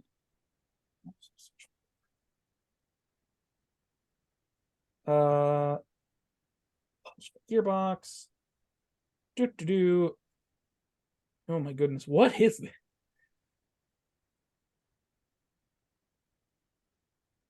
Checks, perhaps? Sorry. I'm I'm not gonna make any progress. Their Kostas Ludai is a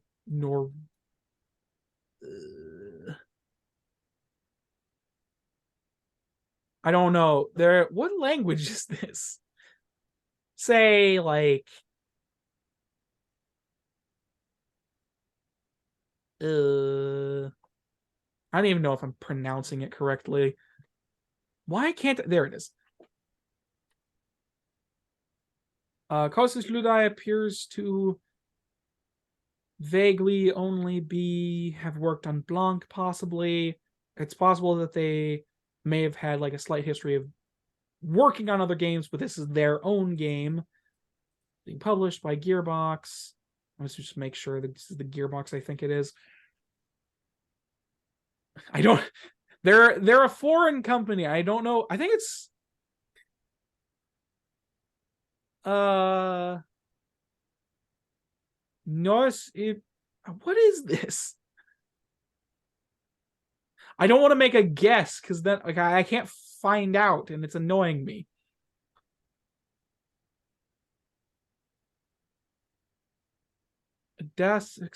Possibly Norwegian. I'm just gonna go with that. All right. They're vaguely vaguely Norwegian. I think they're yes. Well, maybe. They're hopefully vaguely Norwegian. I don't know. I couldn't find out, so I just had to make a guess. I mean, I didn't have to make a guess, but you know. Also, yes, Gearbox is the game I thought it was. People didn't found the right picture. It is being published by Gearbox, whatever. Game is coming out for Blanc is available on Steam and Nintendo Switch, as well as the Epic Games Store. You can pre-order now if you'd like. I'd suggest not doing so, though. Even if it looks really good, don't pre-order games. Just buy it when it's out. Pre-ordering is a malicious tactic and nobody likes it. Don't people choose Aaron, okay. I know pre-orders are usually more expensive, but isn't it like a market choice? Yes. Okay, the people so here's the thing. You could actually tell people not to pre-order games, actually. That you did say that. People correctly. who pre-order games are idiots. Or they're really, really lazy. It doesn't make Okay. Here's the thing. Back in the day when physical copies were a thing, pre-ordering a game was like a good way of, it's like, oh, it guarantees that I'll actually have a copy when it releases, so I don't have to, like, you know, stand in line and at the game store or hope they still have a copy or whatever. But like, and usually back in the day when pre-ordering was still a new practice, it would be like, oh, you pre-ordered, here's a little extra something. Nowadays, most games are digital only and don't have any physical copies to speak of. You're not going to run out of copies to purchase. Why do you need it at launch specifically? It's always going to be there.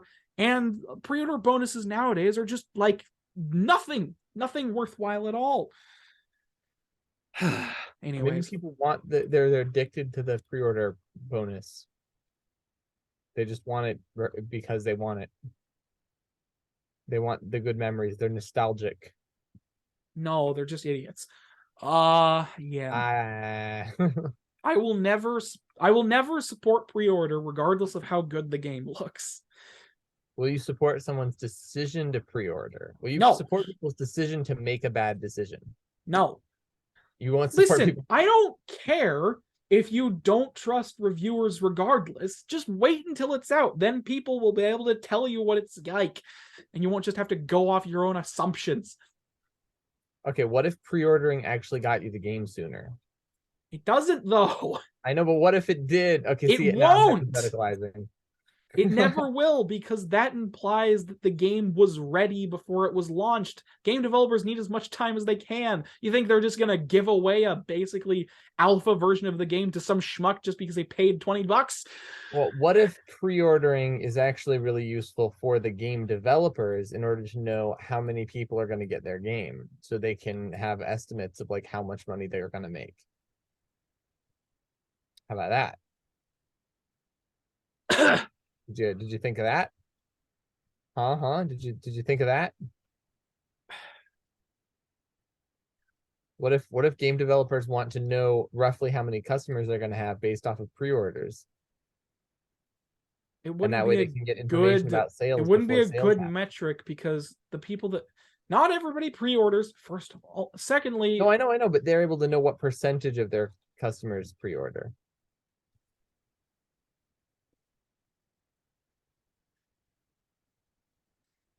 Okay. And then they can extrapolate from that and figure out what percentage of their customers are, are gonna buy it. If say 10% of their customers pre-order, then they know that 90% of their customers are going to be not pre-ordering. So if they get 100,000 pre-orders or something, I don't know what realistic numbers are for pre-orders. If they get 20 pre-orders, then they know that they're probably going to get like 200 sales or something like that. Useful, which is why they should give more of something. I mean, there to people who already pre-order. are I estimates in the marketplace. I don't remember, it's not shareholders, but there's already estimations about how much money is going to be made from a product anyways. oh.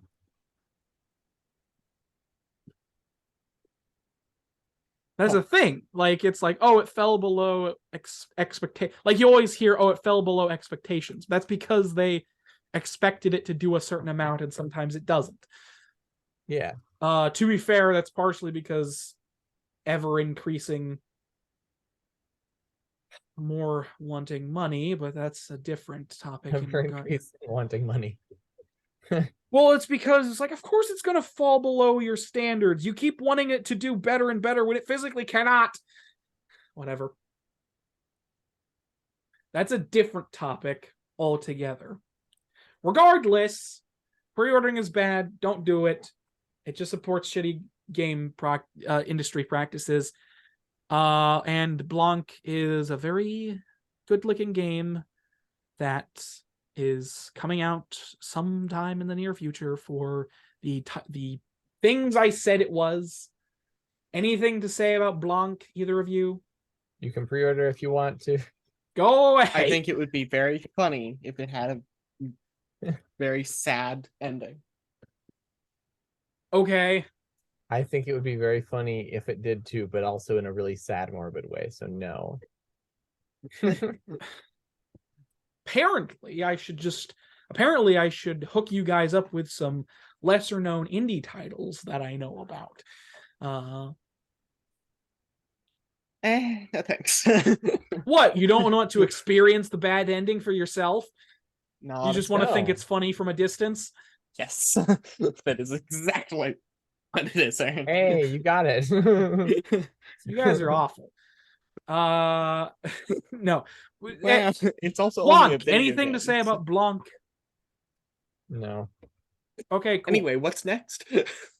Cool, Blanc. It's I've already said everything about it, regardless. And that is the end of trailers. Well, let's speed through some news. No, sorry, not news. Host topics if we have any, otherwise we'll just go to news. Should I give my host topic? How long do you think it's gonna last? Just out of curiosity. No, I don't need to give my host topic. Well, I was just curious. We don't need to worry about it. What is your host topic? Now I'm curious. It's not magic. What is it? What? It's not magic. It's not video games. I'm tired. What is it? Okay.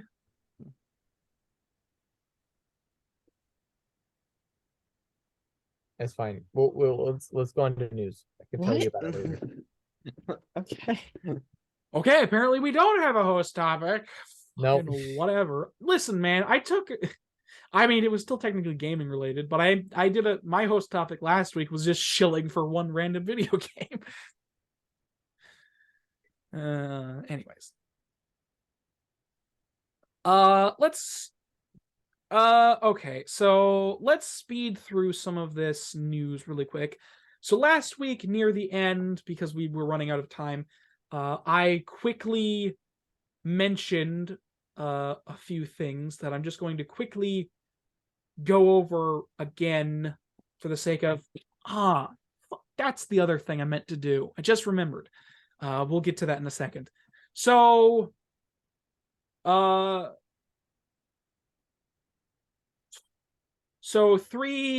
my god. So Grant Kirkhope, David Wise, Grant Kirkhope, and Kevin Belize all came together to make a Christmas song. All three of them were previous Rare veterans, two of which were composers, one of which was a digital, no, where was it? Where were you, Kevin Belize? Where was it? He's a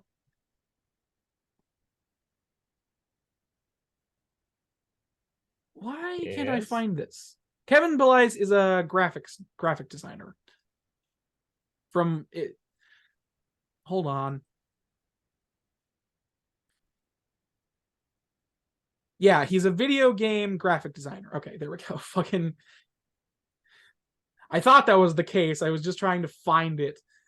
But they banded together to make a Christmas song. We played a little bit of it last time. It's weirdly catchy. It's called a video game Christmas. Retrofusion is they posted on Retrofusion Vivo or Vivo, or whatever you want to call it. It's a weirdly good song. So I just wanted to quickly throw that out there again. We talked about this last week, but I'm just quickly going through this. And then I offhandedly mentioned that Microsoft is for some reason selling mini hoodies for their Xbox controllers. Which is just a weird thing. It's just weird. I guess I don't have anything else to say about it outside of just mentioning it again, but it's very, very weird. You can buy them in black and white. That one size fits all. Why? Polyester composition. It has a zipper and tiny armholes for your controller. Can't use your controller while it's in the hoodie. No, you can't. Here's a quote. It's the time of year where you may want to cozy up with a nice hoodie. Yep, here in the history. This winter, don't let your controller feel left out with a mini controller hoodie. It's really weird. I don't know why they're doing this. It's kind of stupid and cute at the very least. I think the designers just wanted to do something dumb and did it. I guess if you want to purchase them, the first batch of hoodies is sold out and pre-orders are still open until the 15th. Maybe I bet it's because they're getting into the plushie market. Yeah, the next batch will ship mid-February. If you also want to kit out your Xbox controller, you can put a pre-order on the Xbox Gear shop. It'll set you back about $24.99. Yeah. It's kind of expensive for what is essentially a joke item, but it is what it is, I guess. It's really weird. Yeah. So stupid. Anyways, let's talk about some actual proper news that maybe we haven't talked about. We also talked about the Mario movie last week. I gave my brief thoughts on it. The thing I remembered is that there is officially new footage for the Mario movie that was released a couple days ago, which shows more of the general world and castle and stuff. As I said last week, the new trailer made me actively dislike the movie because it has my least favorite fucking plot thing for a children's film. Yeah. Right. It is what it is. Also, just as a reminder, everybody is just doing their regular voice except for basically Jack Black, who is actually putting in some effort to make his voice sound different. And for some reason, Chris Pratt is the only one getting shit on for it because apparently Charlie Day's voice just fits Luigi. Fuck you, internet. Anyways, moving on. Fuck you, internet. Welcome to Game Theory. Fuck you, internet. Welcome to Game Theory. Okay, I guess we'll just. This is what it sounds like in my head. It's so off-brand for it. It really is. I guess we will quickly go through the Game Awards announcements as fast as I possibly can because there's a lot, and I don't want to spend like 5 minutes on each of these games. So, the Game Awards kicked off with a cinematic for Dead Cells DLC Return to Castlevania, which comes out first quarter 2023. It's a new Castlevania, sort of. So Dead Cells is a Metroidvania roguelike-y, Soulsy thingy. And this new DLC that was released called Dead Cells Return to Castlevania sets you in the Castlevania universe. So you'll be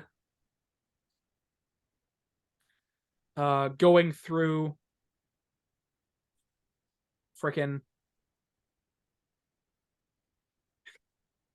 going through the classic Dracula's castle, presumably, along with fighting Dracula himself and teaming up with Alucard and I just forgot his name, Richter, one of the Belmonts.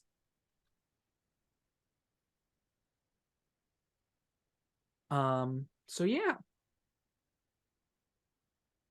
Also, probably some remixed Castlevania music to go along with it. Cool. I will say it's cool. It's cool that Castlevania is having something done with it outside of Konami just using it for fucking pachinko machines or dying on the inside. Yeah, that'll all be available first quarter 2023 for all of your local consoles and the Steam and Epic Games Store.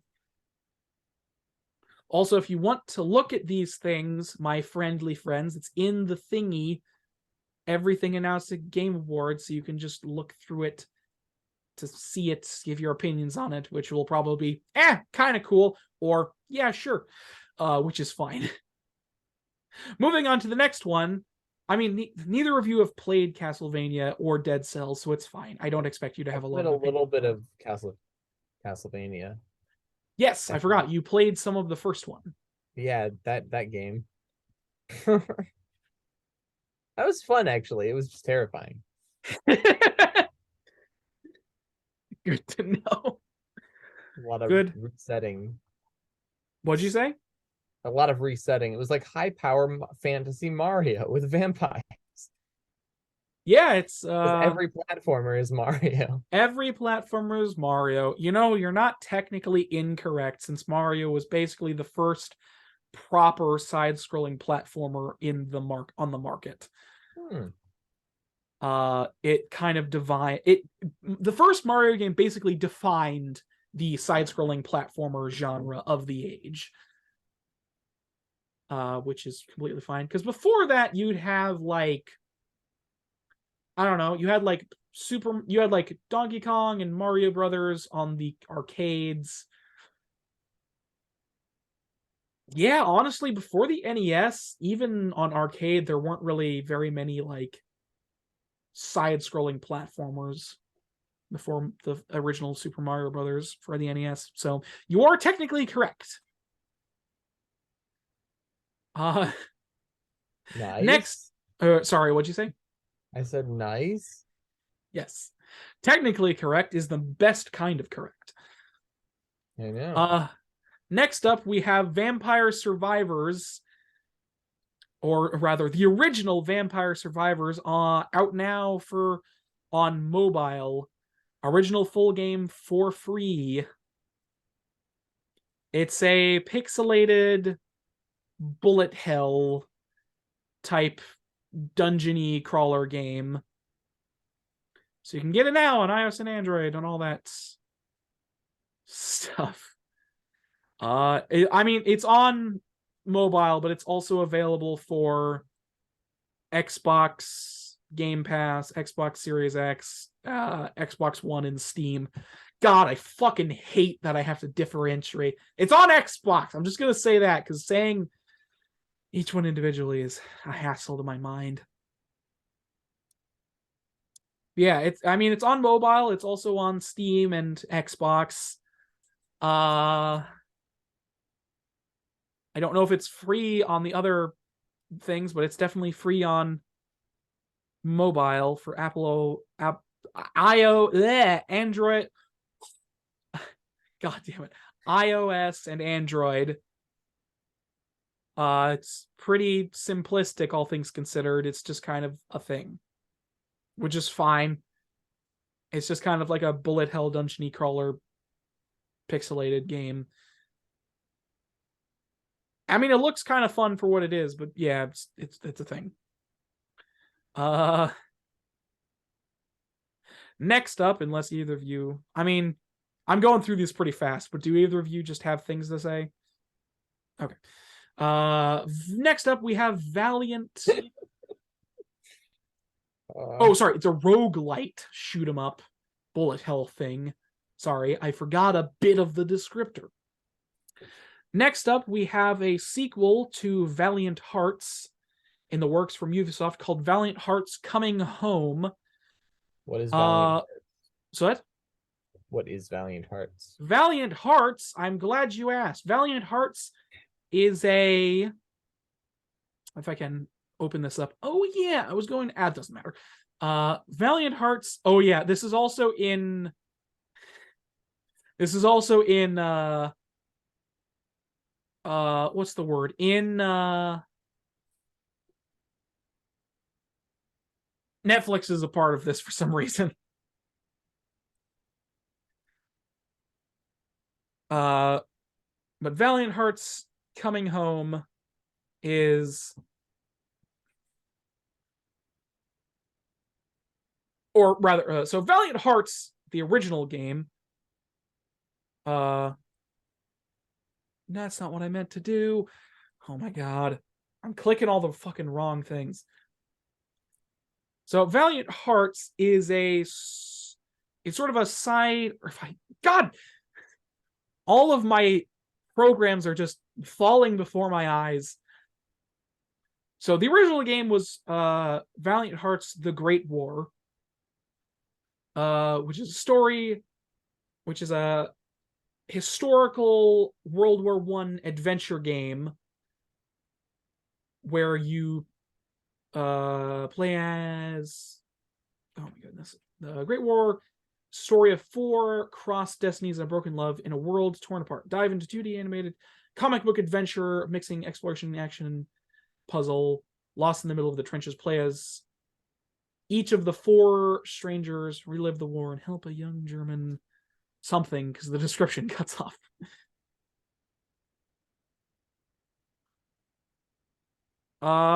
Basically, it's the original Valiant. You get the point. The original Valiant Hearts was sort of 2D animated comic book adventure thing where you went through World War. It's like historical. You're going through World War I, playing these characters and stuff as you...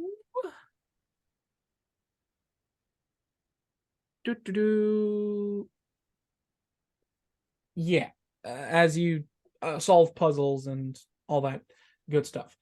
So that's the original one. Valiant Hearts Coming Home, the sequel, which is currently in development. This was the world premiere trailer.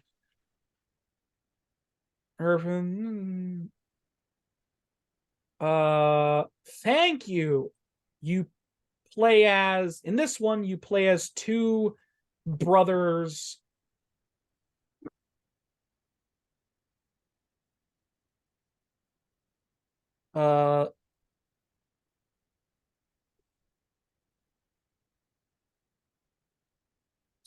yeah, so you play as 2 brothers as well as a few other characters as you fight to survive the trenches and try and find your way home. Goodness gracious me. I will say, aesthetically speaking, this game looks very nice. I don't know why... I mean, I know why Netflix is a part of it, because they have their own, like, game division. They have their own game division now for some reason. I don't know what... I actually don't know how much stuff they have done with it, but I do know they have one. It's something they opened up a little bit ago, like within the last couple years. Weird. So yeah, Valiant Hearts Coming Home.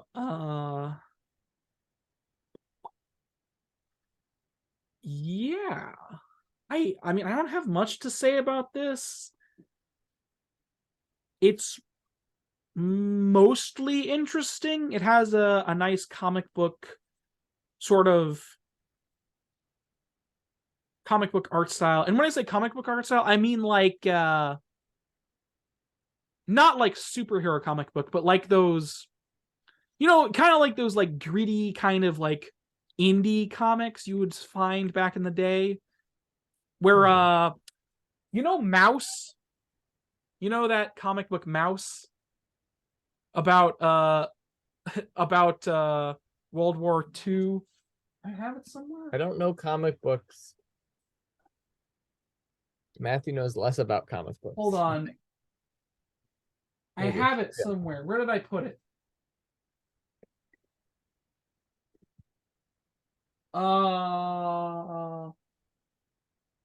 There it is.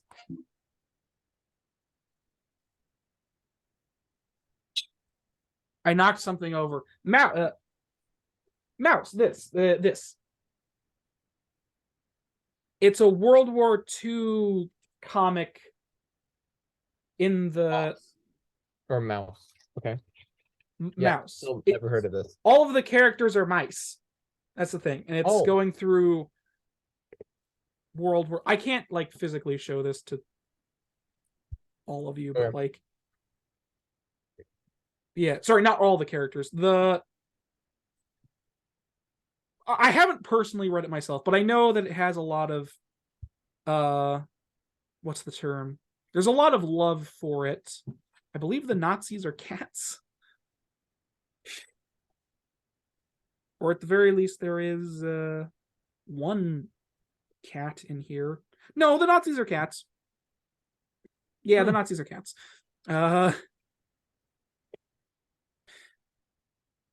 Yeah, so this is just the first volume of it that I have for some reason.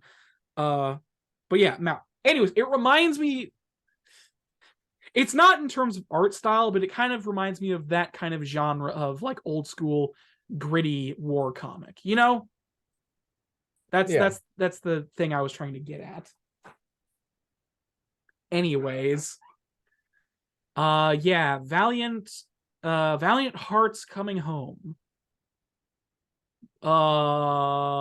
Sorry, we don't have a release date for this, I don't think. Let me look. No, this was the world premiere trailer. It's just a teaser, so it's coming soon, but it's coming soon, and that's all we know about it. Next up is something that I can vaguely skip over. Well, not skip over, but Returnal. We got a confirmation of the PS5 exclusive Returnal's arrival to PC, and it's due early 2023. Returnal is a loop style, as like a time loop game, from what I recall. Where basically, no, wait, isn't Returnal part of Doom? No, Doom Returnal. It came out 7 pretty years recently. ago. Was that last year? Doom Returnal? No.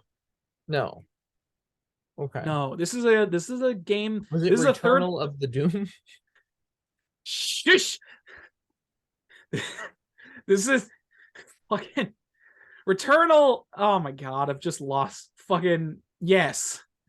It's a third-person action shooter bullet hell type game and it has a time loop where you keep crashing on a planet over and over again, and the planet changes as you go through it, and it's cool. And it had a lot of awards and interesting stuff for it when it originally released, and now it's coming to PC. So bada bing, bada boom, bada bing, you got it. That's all I have to say about that. I don't own a PS5, so I wasn't able to play it. It'll also probably be like $60 when it comes to PC, so that's far out of my price range. That makes sense. But yeah, next up on the list is actually a very, very cool looking game, which is a brand new game announcement for Hellboy: Web of Ward. It's WYRD, Weird Ward. whatever you want to call it, is a roguelike action adventure created in a comic book style. Mike Magnolia's Hellboy, Web of Word. God, that is hard to say. Yeah, weird is a weird word. I think I know what you're talking about too. It's spelled W-Y-R-D. So it's like ward or wired, you know. It's just really fucking hard for me to pronounce for some reason. But this game, I actually want to spend a little bit more time on this one because it looks super cool.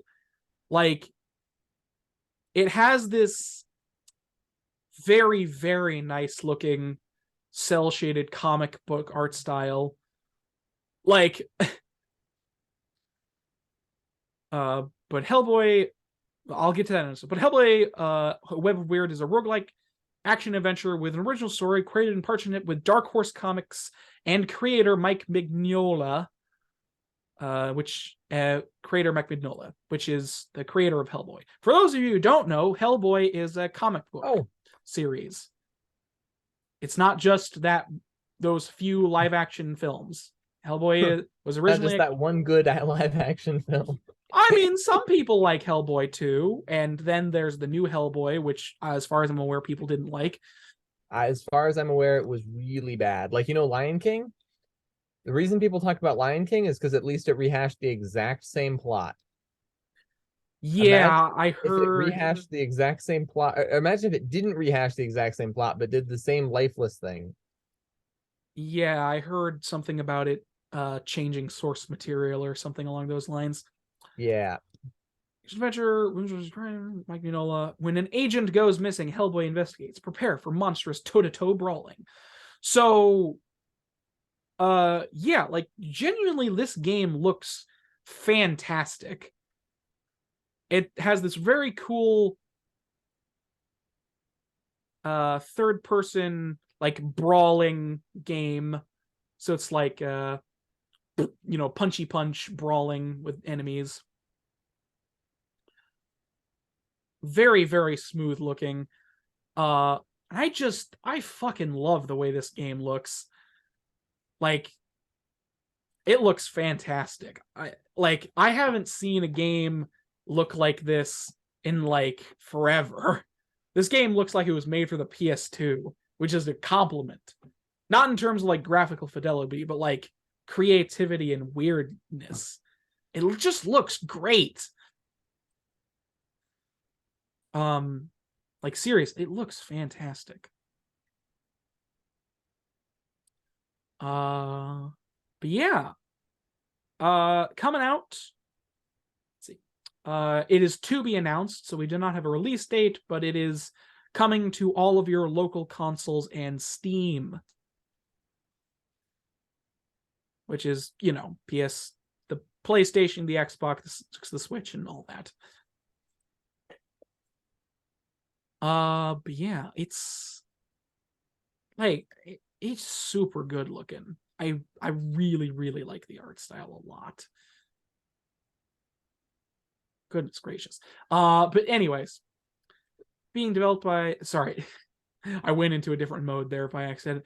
But yeah, it's just looks fantastic. I'm very, very excited for this. Cause like personally, I don't know too much about Hellboy. It's not like I haven't personally read the comic series, and I haven't really watched any of the Hellboy films. So like it's not a character that I know too much about, but man, this game fucking looks great. So yeah. Very, very good looking. And yeah, that's either of you got something to mention? All right then. So I like moving Hellboy, though. swiftly, we're only like 4 games deep. I wanted to go into further detail about that because it's something that really looked interesting. But we need to swiftly go through these. Next up is it's a fresh look at PSVR 2 game Horizon Call of the Mountain. This is a For some reason, there isn't a button for that. This is a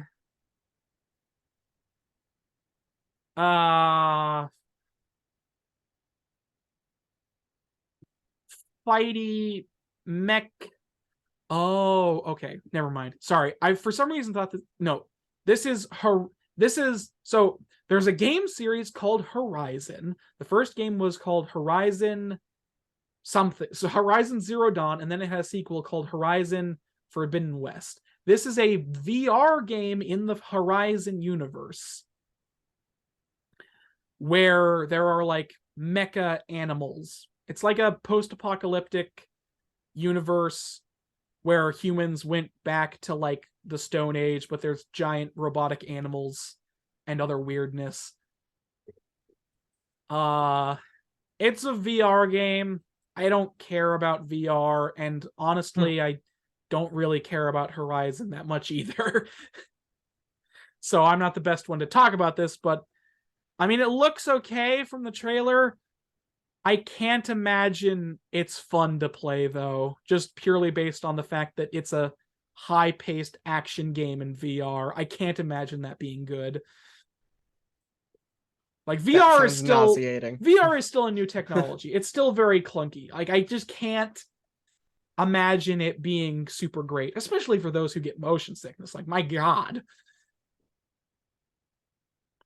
But yeah, so that's that. Next up we have Post Trauma, a Silent Hill-esque horror game by Raw Fury.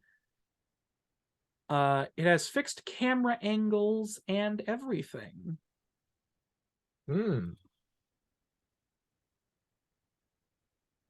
Not that. So, post-trauma. Oh my God. Load!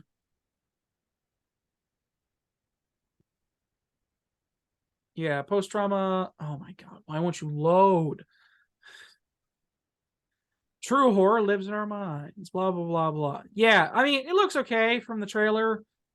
It has nice fixed camera angles. It's a little low fidelity, not low fidelity, but it's a little clunky looking. It's Silent Hill-esque, which means it's probably all in the mind or all a dream. Or it's all being made by some weird cult, if you're going by the first game story. Tribute to modern take on classic horror games, blending old school fixed camera angles with high fidelity graphics, smooth controls, and immersive soundscapes. Yes, I'm sure that's the case.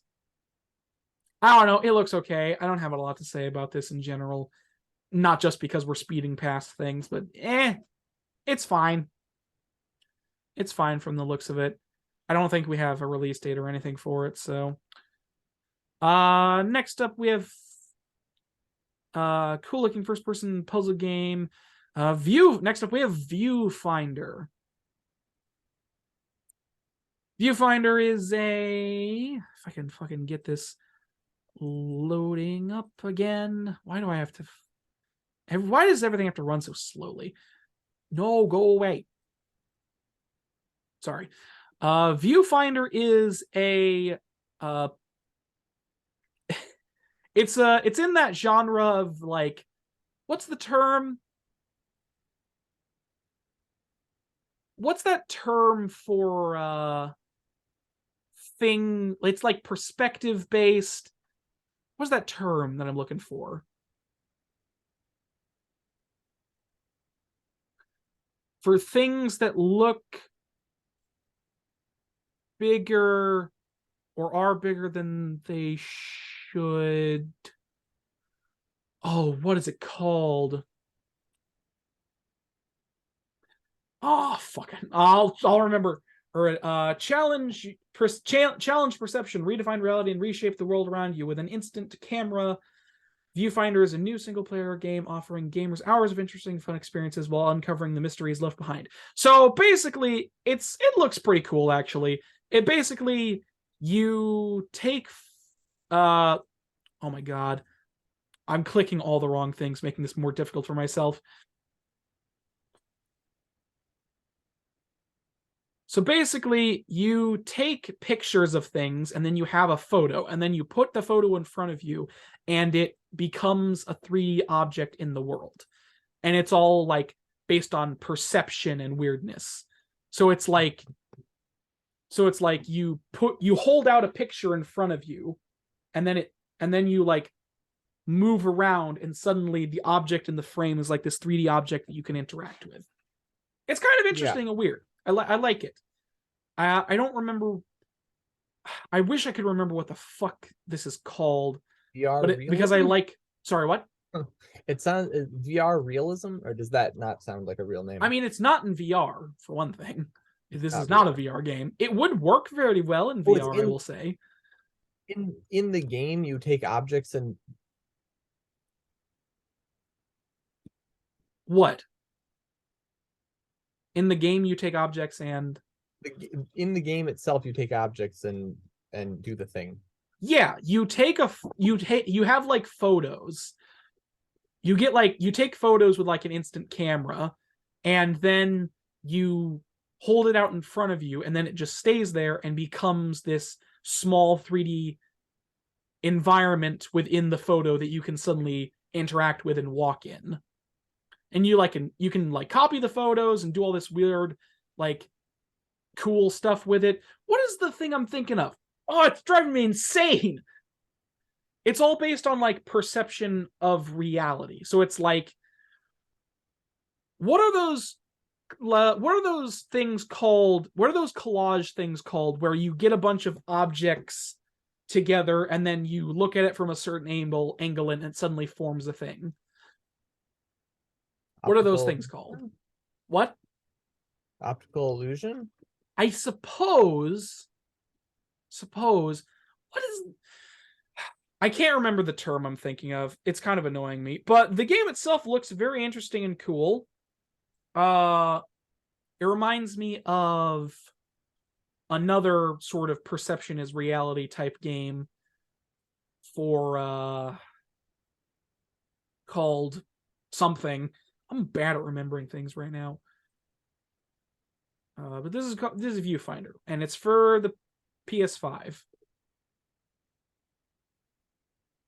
Play has no limits. Yeah. Shut up, PlayStation.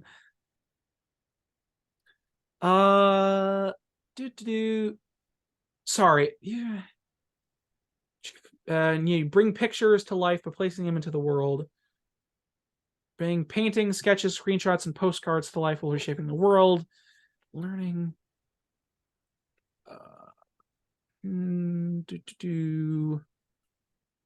Okay. Yeah. So Viewfinder looks pretty interesting. Overall, pretty cool. The indie hit Among Us gets a new game mode called Hide and Seek. We don't need to go over this. It's hide and seek.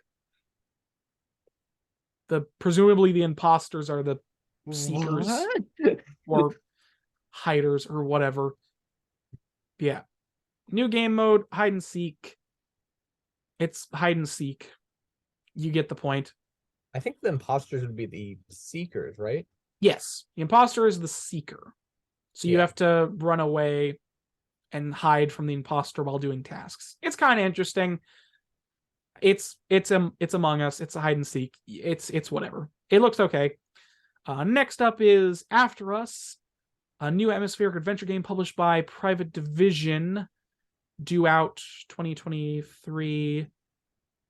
This will also be for the PlayStation.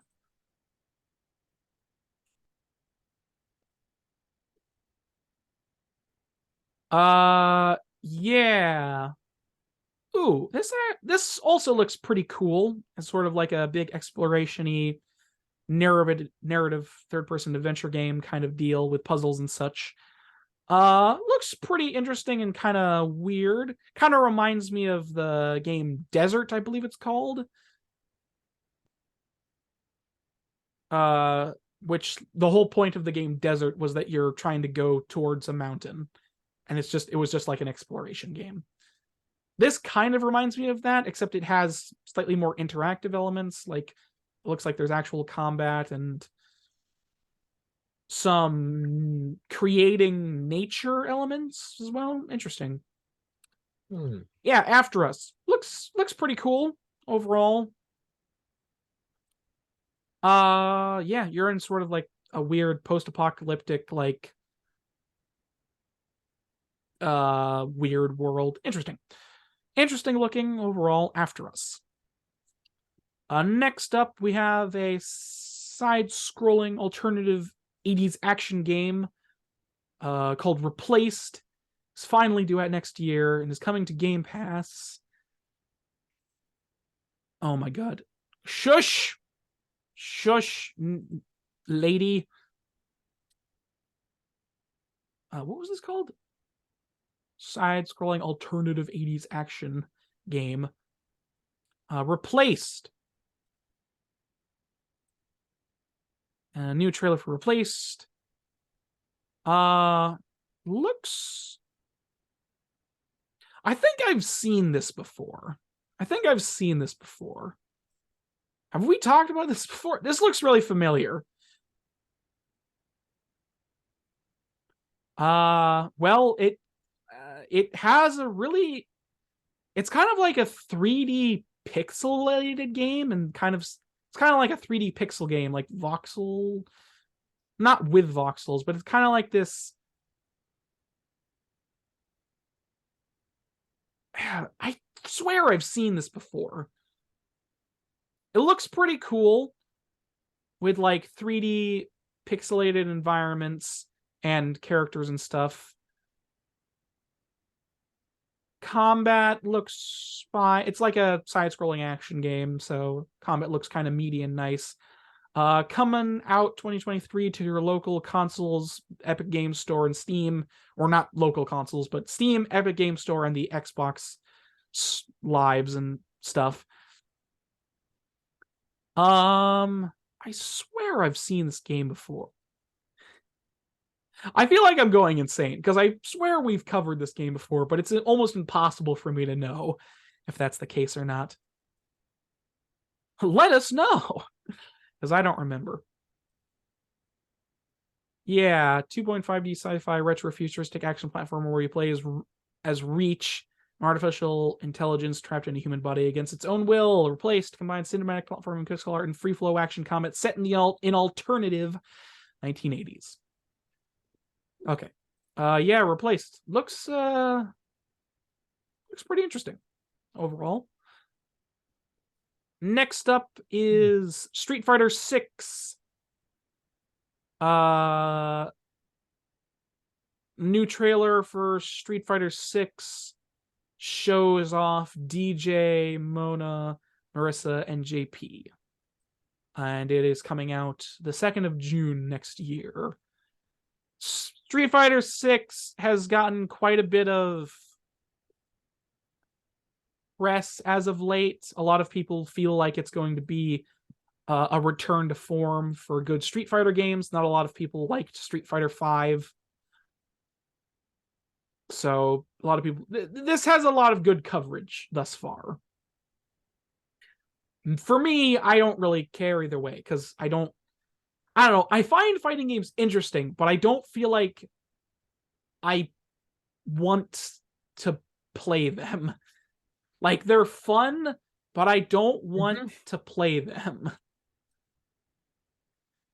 Because, like, for me, there's nothing to be gained from playing fighting games. Smash Brothers is a vague exception because it has quite a bit of, like, single-player content, and it's more bare bone, or more accessible than most fighting games, because a lot of them are heavy, like, combo or going, like, button pressers and stuff like that, and I just don't want to spend hours memorizing combos to be good at the game. I get what you mean. I just don't want to. And then the other problem is, like, okay, if I'm suddenly good at fighting games, what does that do to me? Nothing. It gives me literally nothing. Because suddenly it's like, okay, if I want to play this with other people, I'll be too good or I won't be good enough, because if I play online, I'm just going to get kicked in the teeth. If I play locally with other people, I'm just going to beat them, because casual, like, there is no reason for me to be vaguely decent at fighting games. And I don't want to enter the competitive scenes. It's just a null and void argument. Anyways, Street Fighter 6. It looks fine, I guess, for a fighting game. Like I said, it's had some good press. So next up, we have an announcement for Hades 2, the studio's first sequel, or Super Giants, the developer, revealed the trailer for Hades 2, and more information will be released. Expect more information regarding it in the months to come, 2023. Hades, for those of you who don't remember, was a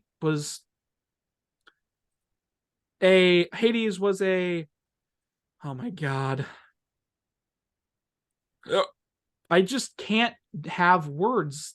It was a life simulator game. A No. very light life simulator game with yeah, it was a life simulator. No. You simulate what happens after you die in real life. Yeah, sure. But Hades was an immensely popular game that everybody was talking about and saying good things about.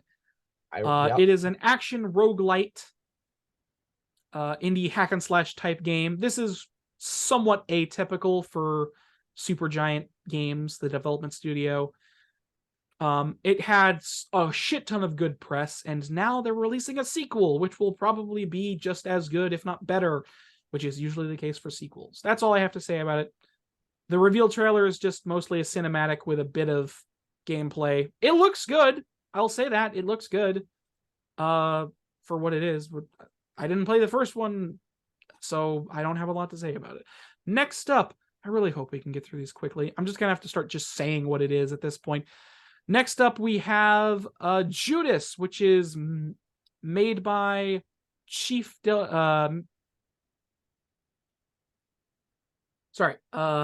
which is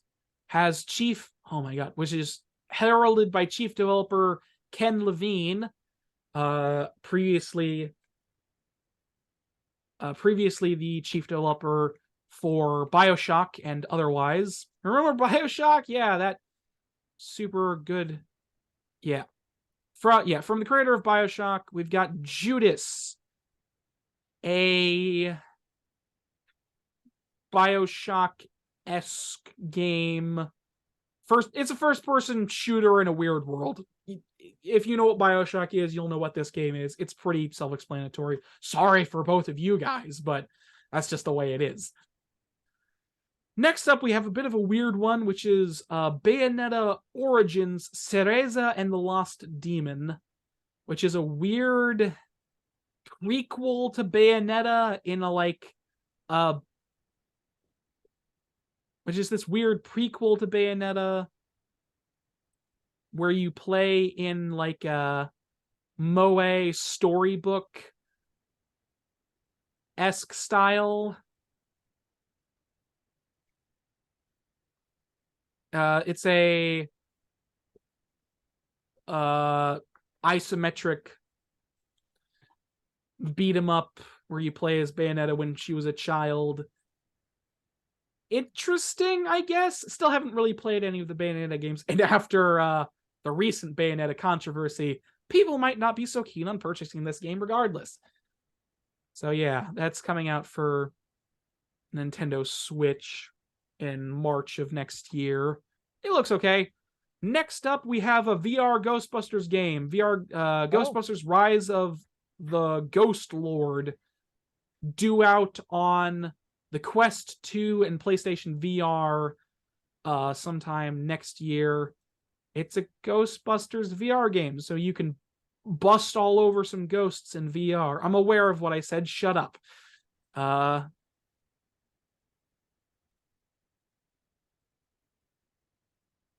It is what it is. I don't feel like I have to explain very much what the game is. It's Ghostbusters in VR. You get it.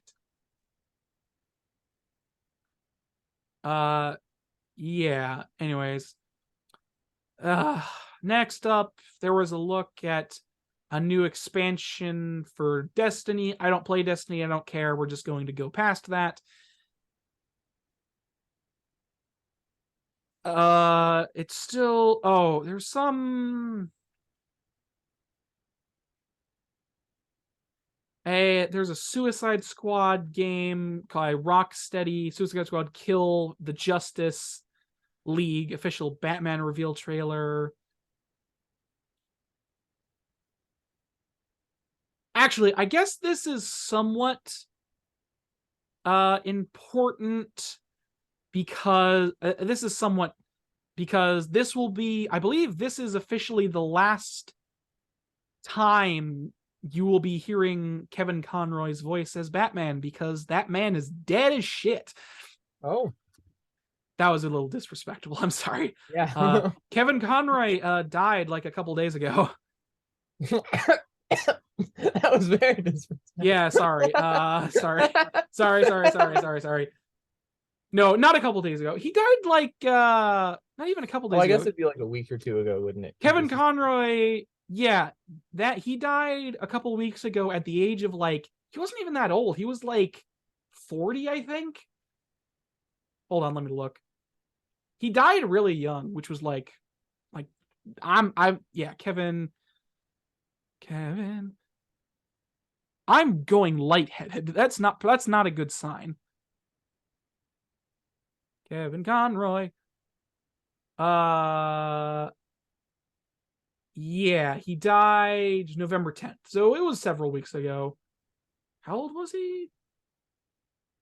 He died. Oh my god. Just give me his age. Yeah, okay. Kevin Ryan died. Oh, he died of cancer, apparently. He was 66. He was only 66. Which is kind of crazy in a way. Yeah, COVID. What? COVID cancer. What? He must have got COVID cancer. Yeah, sure. Yeah, so I believe, if I'm not horribly mistaken, this will be the last time, his last official role as Batman in Suicide Squad Kill the Justice League. I think that's the case. He's the animated voice of Batman. Yes. I mean, he's basically been the voice of Batman since the Batman the Animated Series came out, which was like in the late 80s, early 90s. He's basically been the voice of Batman for like close to 30 years. Wow. He like people say that people say that he was the voice of Batman, much in the same way that I'm blanking on his name now. Voice of Joker, played Luke Skywalker. Heath Reynolds. That didn't make a name.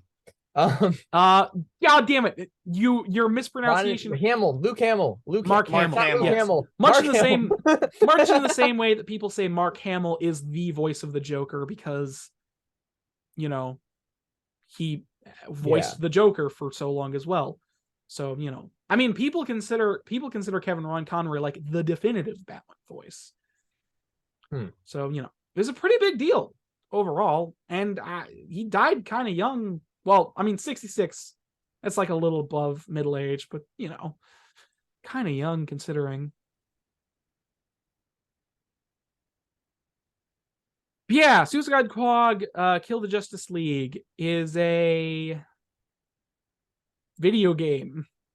I actually don't know very much about this game. I believe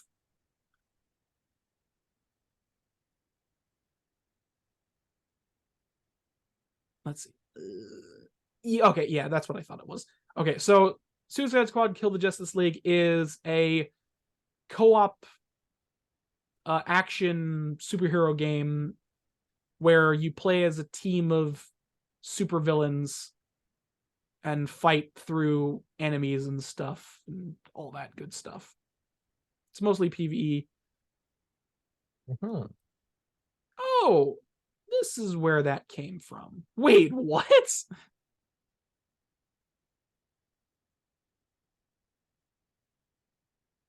Yeah, sorry. Huh. So yeah, this is the first time we've heard something about this game in a while. It's fine. It has Kevin Conroy in it. Well, what's left of him. I'm bad at I'm just gonna move on before I dig myself a bigger hole. Yes. Anyways, The Last of Us Part 1 nobody cares about you. Sorry. The remake of The Last of Us Part 1 comes out March 3rd, 2023 on the PC. That's all I'm going to say about it because nobody cares. Trailer and release date confirmation for Respawn's Star Wars Jedi Survivor was released. Star Wars Jedi Survivor, I think this is a sequel to Jedi Fallen Order, which is a sort of Dark Souls Jedi game. Yeah. It's fine, I guess. I don't know. It's made by EA. They probably shouldn't have control over the Star Wars IP anymore, but whatever. Next up, we have from the creators of Celeste, which was a pretty hard platformer game where you climbed like a tower, comes Earthblade, which is due out 2024. So that's another whole year away. But we're getting a reveal for it.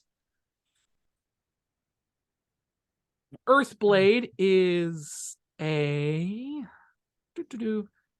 action platformer, an intimate child of fate returning at long last to Earth. This explorer action platformer. Earthblade's lush pixel art worlds offer seamless exploration, challenge combat, and countless mysteries to pick apart. Travel the remnants of a world, encounters dozens of both friend and foe, and piece together the Earth's fractured history. Looks pretty good. Celeste was another game that got a lot of good press when it came out, so this should be pretty good as well. Next up, we have a Dune MMO, as in Dune, the book series and movie that came out recently. In-engine look at Funcom's open world survival MMO Dune Awakening. This is pre-alpha footage. I've read some of the first Dune book, and I have some attachment to Dune as a whole. I don't particularly care about this game. It looks okay, I guess. I don't know. It doesn't really show a whole lot of actual gameplay. It shows what the game looks like in engine, but not gameplay itself. Also, by the way, we're about halfway through these now. Yeah, I said there was a lot. I'm trying to go through them fast. Next up, we have Forspoken, a demo announcement for Forspoken, which is another game that I've probably heard about.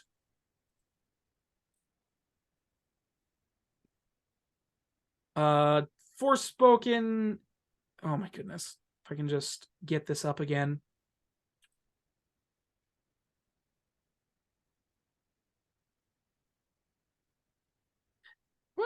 Have I seen this game before? Sure. Being published by Square Enix. Forspoken follows the journey of Frey. Oh, this game. Okay, I do know what this is. Okay, so this is a game. So there's a demo out for this game for the PS5 if you want to look at it. It's an action RPG where you control you use magical abilities that are kind of like nature-based powers. So you like control vines and other weird magical shit. This is a game that I kind of completely forgot about and was only vaguely aware of. It looks interesting. Demo's out, so you can go have a look at it. I mean, hey, I always enjoy a good demo because it means you actually know what the game is before you can purchase it. Obviously the demo is for the PS5, so if we don't have anything else. Death Stranding 2 working title has been officially announced.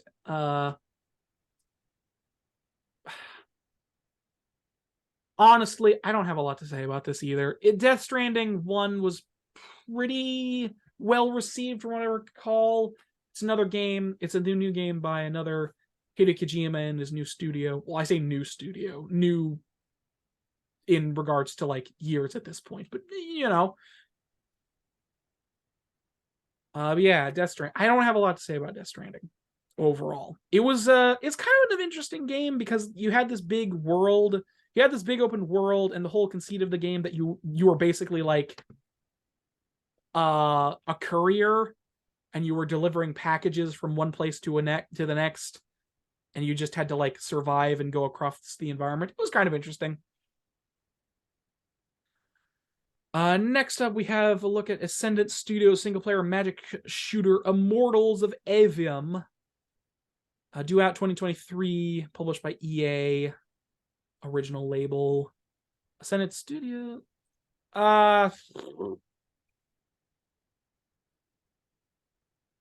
We've seen this as well. This official teaser trailer doesn't give a good look at what the game is going to be like.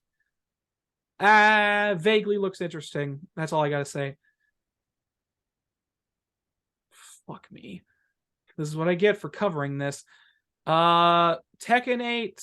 We have a fighting game teaser for Tekken 8. Jun Kazuma returns. The daughter of the other guy that I can't remember the name of. Story and gameplay teaser trailer. It's Tekken. It's another fighting game. You already know my opinion of that. Next up, a look at a Victorian fantasy adventure, Nightingale.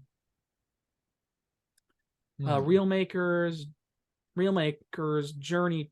Nightingale Realm Walker. Jesus Christ, I was reading that incorrectly. The Fey realm of Nightingale are alive with monstrous beasts, magical creatures, and threats of which you cannot conceive. Who better than you, Realm Walker, to survive the challenges ahead? Save yourself, survive the realm, and rebuild the world. It's like a first-person combat exploration game set in this weird Fey world with weird creatures. It's kind of Mary Poppins-esque. If I had to describe it, it's kind of Mary Poppins-esque in a weird way. Yeah. Next up, we have the mostly kind of not really anticipated role-playing game, Baldur's Gate 3. Larian Studios announced a release window for Baldur's Gate 3. This is a isometric. I think it's isometric. Or is this in a different style? It's Baldur's Gate 3. It's another in the Baldur's Gates franchise. I really don't know too much about these games for some reason. It's a thing.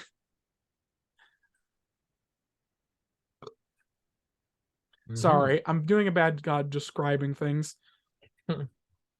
We know what I think anyone who knows what Baldur's Gate 1 is knows what Baldur's Gate 3 is. Yeah, this is Baldur's Gate 3. The new announcement: gather a party and return to the Forgotten Realms in a tale of fellowship and betrayal, sacrifice and survival, and the lure of absolute power.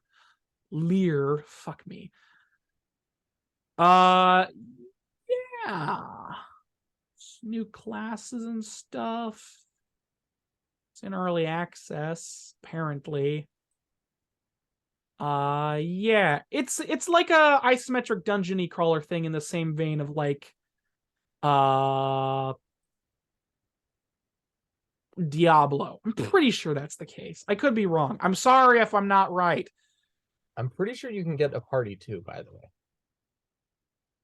At least in the Yes, Europa you games. can. It's multiplayer and you can have multiple things. It's multiplayer plus in single player you can get a party. Airship Syndicate announced character-based online action RPG Wayfinder. It's published by Warframe developer Digital Extremes. Sounds interesting, looks kind of interesting. Yeah.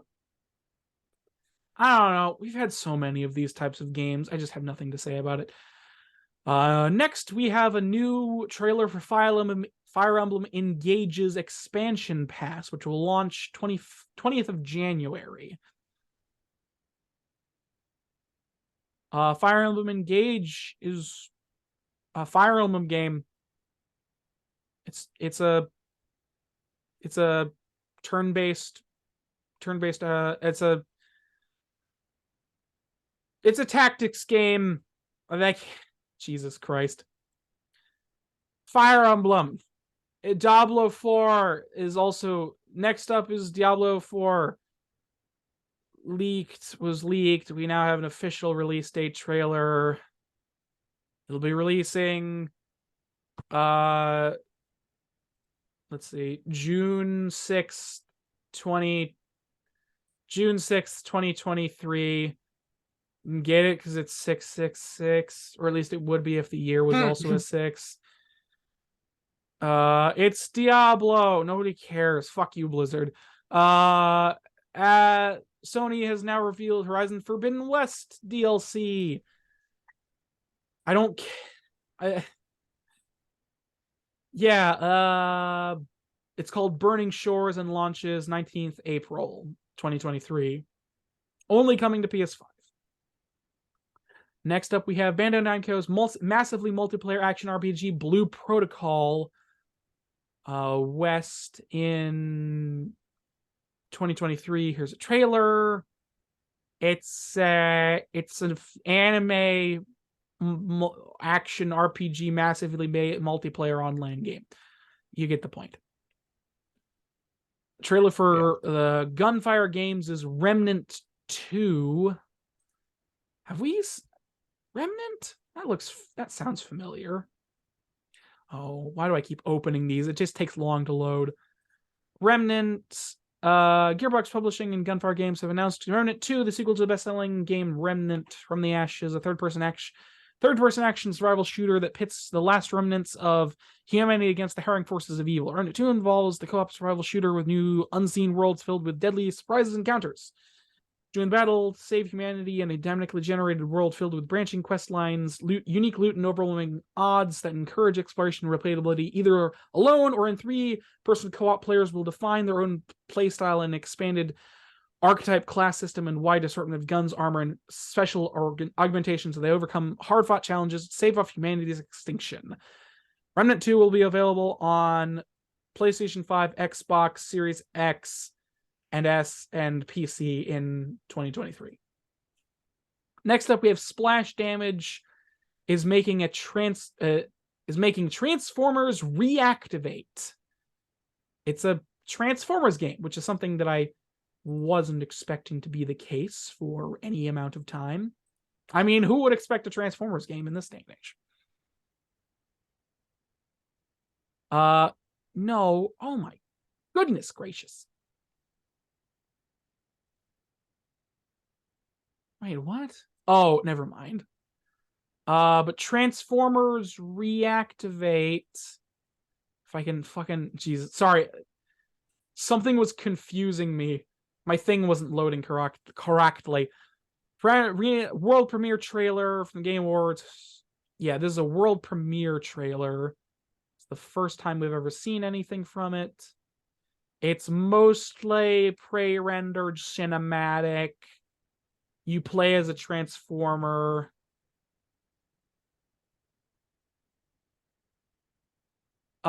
It's probably a first-person shooter.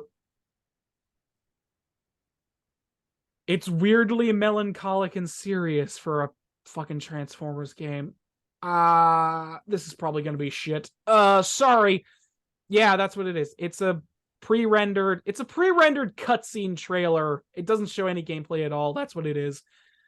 Oh yeah, then yeah, this is what I was talking about. There's new Super Mario Brothers footage that was shown off during the Game Awards. You already know my opinion on that. Don't Nod's next game comes it's an RPG called Banishers Ghosts of New Eden, and it's due out at the end of 2023. Sorry if I'm boring you. I'm just going into reading things mode. Following the success of Vampire, Focus on Entertainment and Don't Nod have announced a new collaboration to bring out one of the most ambitious projects in history of both the publisher and the studio. Focus Entertainment side participating in the game, blah, blah.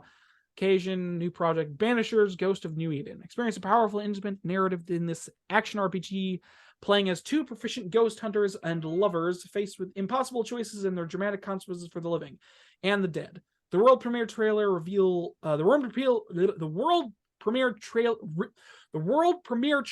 showcases the hallmarks of Don't Nod, a striking art direction, strong character and plot, as well as a unique fantasy world. This is another pre-rendered cinematic. It doesn't show any gameplay, so that's all you're getting. For the Emperor, here's a look at Warhammer 40k Space Marine 2, due out 2023. I think I've seen this game before. Marine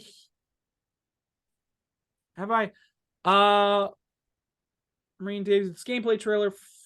Focus Entertainment, blah, blah, blah. The cult classic Space Marine franchise is about to return with a high-octane new experience set in the Warhammer 40k universe, showcases in a bombastic trailer featuring the voice actor of Clive Standen in the role of fan favorite Titus. Embody a Space Marine, a superhuman warrior who protects humanity from untold horrors and brutally efficient third-person action. Expected a distinctively fast and fluid game feel from the best-in-class Studio Saber Interactive, the team, and Engine Hide World War Z.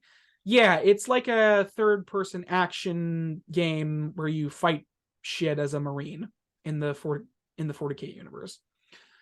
We're almost done. Meet Your Maker is a building/raiding game coming to PCs and consoles in April 4th, 2023. Meet Your Maker is as it says on the tin, a building and raiding game. This is more pre-rendered trailer, so it doesn't show a lot. But based on the title and the description, I'm thinking something along the lines of like post-apocalyptic first-person building and raiding game. Okay.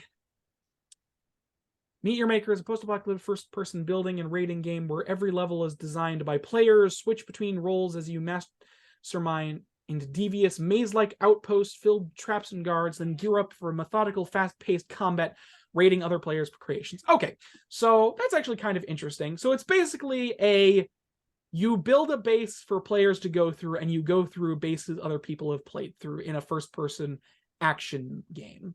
That's actually kind of neat. The expected Crash Bandicoot reveal game, Crash Bandicoot Team Rumble launches at some point in 2023. Crash Bandicoot Team Rumble is a game coming to PS4 and PS5. It's a... What is this?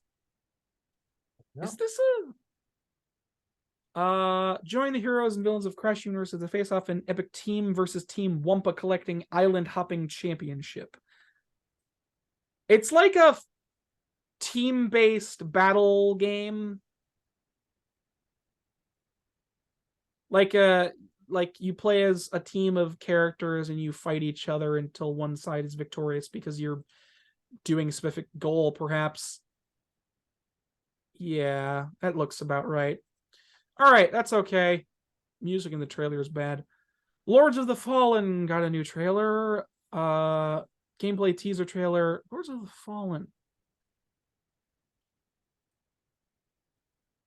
Jesus. No, that's what I wanted. The Lords of the Fallen, a vast world awaits an all-new dark fantasy action RPG. The Lords of the Fallen, as one of the fabled Dark Crusaders, embark on an epic quest to overthrow Edir, the demon god. This is an action RPG, Souls-like dark fantasy co-op. I'm just saying words now, but you get the gist. It looks okay, kind of interesting overall, I guess. I don't know. Is Crime Boss Rocky City is a first-person shooter heist game with an all-star cast. Apparently, Chuck Norris is in this game. Launches 28th of March next year. Wait, what?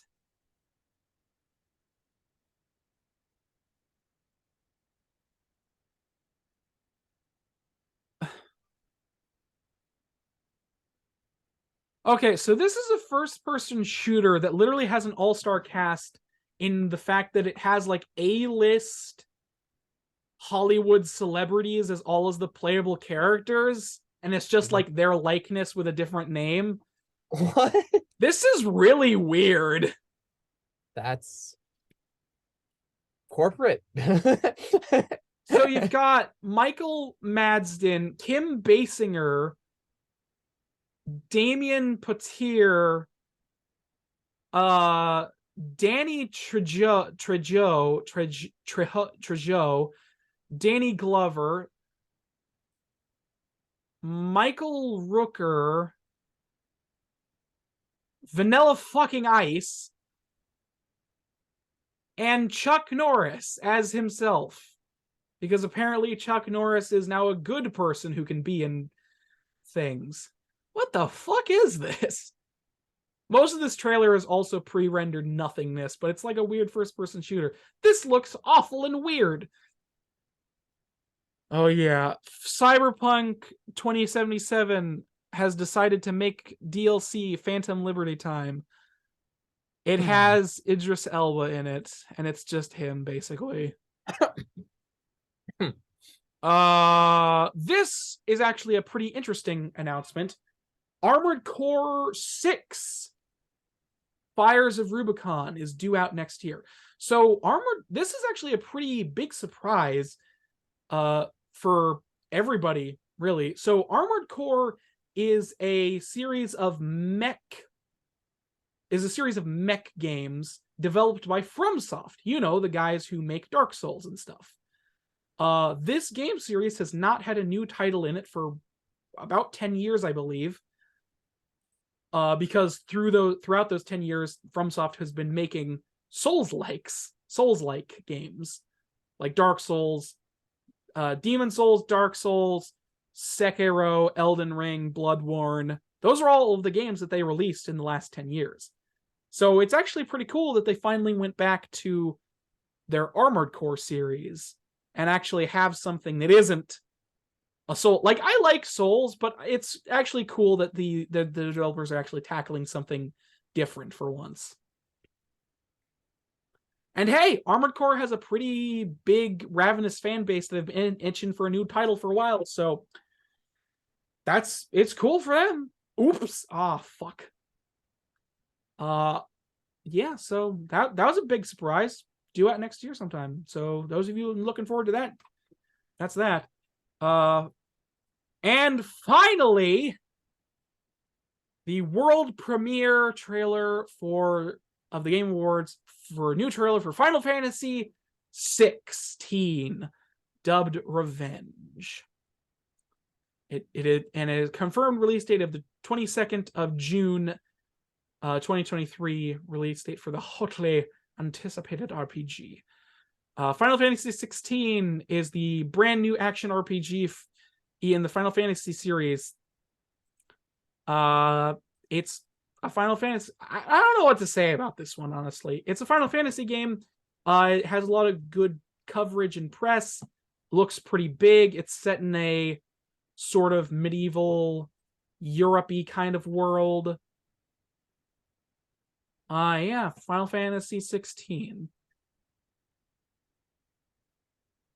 Is what it is, I guess. I don't know. I don't have a lot to say about that. I don't want to bring up the controversy. It wasn't even really a What controversy. It happened was with just Final Fantasy? There's a controversy? I didn't want to bring that. So the producer of Final Fantasy, Yoshi P, I believe, was asked a question in an interview by IGN, and it's like, "Hey, are there gonna?" It was a very like, it was very much one of those questions that like, it was like a targeted question. So it's like, "Hey, are there gonna be, you know, I remember this. Yes. are there gonna be different ethnicities in this game?" And he was like, "Mostly, yeah, I guess." And people like, okay, that isn't really what he said. He said something along those like I don't remember the exact quote, but he said that for the main kingdom, there will not be a lot of diversity because of the type of world and game they want to make. However, there are going to be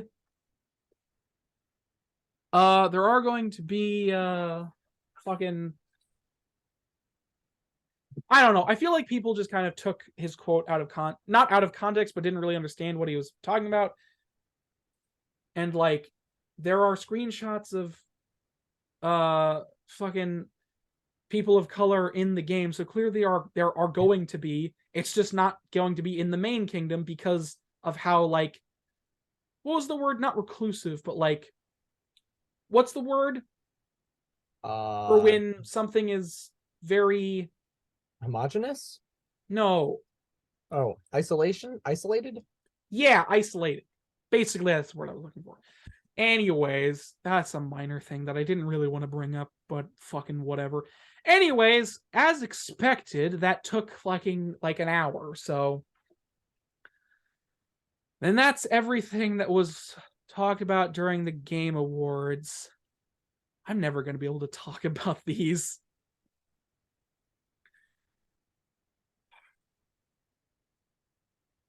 The Game Awards?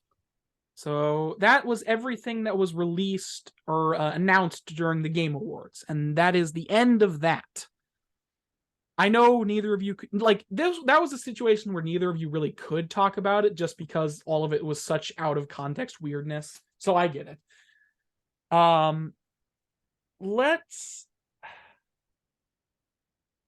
All right, we're gonna cover a little bit more news and then head on over to the end of the show because that took a long time. So first of all, we're gonna talk about Activision Blizzard. We're gonna empty the trash can that is Activision and see what else they have in the bottom of their britches. So Activision has decided it wants to sue California over the Activision lawsuit that was put on them from there. Claims deliberately unleashed a hurricane of media hostility. So Activision had launched a fresh legal front in its ongoing battle against the state of California, which has been suing the Call of Duty publisher over reports of workplace misconduct and sexual harassment since the summer of 2021.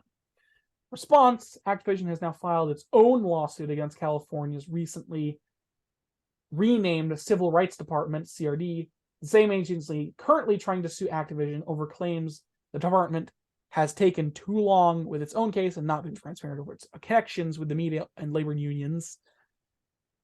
I feel like I read that incorrectly and didn't absorb the information, but sorry about that.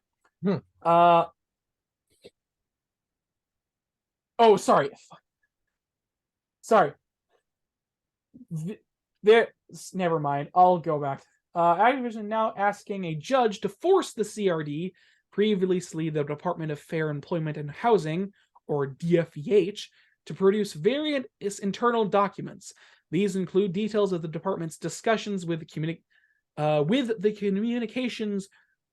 Communication Workers of America and the union, which has been repeatedly in the headlines this year for helping organize game industry Q&A staff, including several teams at Activision. The new lawsuit also asks for details of the CRD's internal concerns over its long-running Activision investigation. No state agency is above the law, especially one charged with enforcing it, an Activision Blizzard spokesperson told Axios. Activision's long-running legal issues began after numerous reports of workplace misconduct. Yeah, we know this. In its lawsuit against California Civil Rights Department, Activision claims the CRD deliberately unleashed a hurricane of hostile media coverage against the company based on malicious, unknowingly false assertions. It also worked with activists who contribute to the CRD's media war, apparently.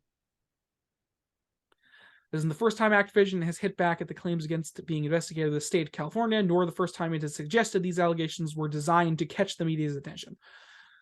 So, yeah, Activision is trying to sue the CRD for apparently possibly false allegations in regards to, like, large amounts of media coverage that really set them on fire. I mean, it isn't exactly... I don't technically disagree with their assertion. Not that I believe Activision at all, but when the first lawsuit came out, media was beating the shit out of Activision for a good like year and a half. So I don't blame them for wanting to do this, but they still have zero goodwill working for them. So I don't know how successful this will be. I hope it isn't. Fuck Activision. Anyways. Yeah, that's that.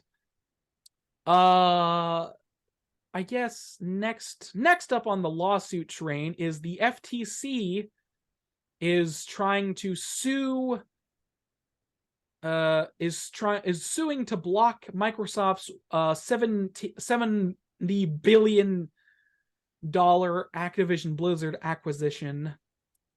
Microsoft has responded to this. So the Federal Trade Commission is suing to block Microsoft's deal, claiming the deal would allow the company to suppress its games industry competition. So basically, they're suing, claiming that they would have a monopoly. There was an update that Microsoft responded to, saying the FTC has announced the lawsuit to its block. We continue to believe that this deal will expand the competition and create more opportunities for gamers and game developers. Microsoft's Vice Chair and President Brad Smith said in a statement, "We have committed since day one to address competition concerns, including by offering earlier this week proposed concessions to the FTC. Believed in giving peace a chance. We have complete confidence in our case and welcome the opportunity to present our case in court." So there's more stuff to read in this article overall, but that's kind of the long and short of it. The FTC is suing to block Microsoft's deal because they think it'll give them a monopoly and more of a monopoly and more influence over the gaming industry as a whole, which, I mean, that's fair. Activision was one of the biggest game development publishers and studios. Just in general, they owned a shit ton of studios and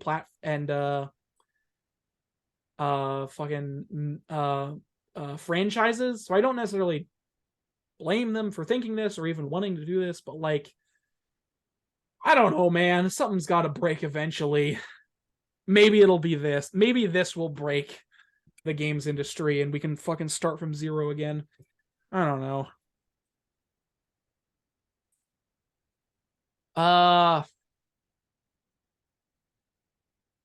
Yeah. There's some more news we could go over, but I think we will hold it for there and talk about the rest of the news next week. That's too much news. What? I agree. That was too much news.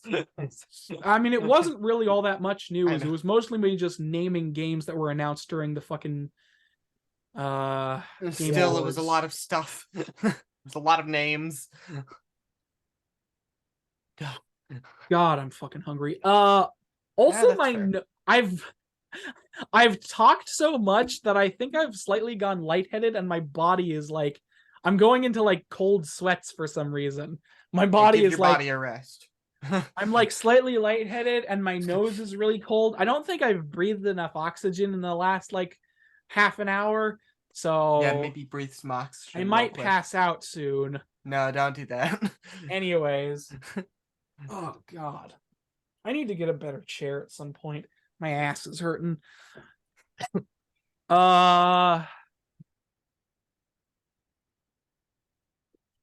Sorry. Lost my train of thought.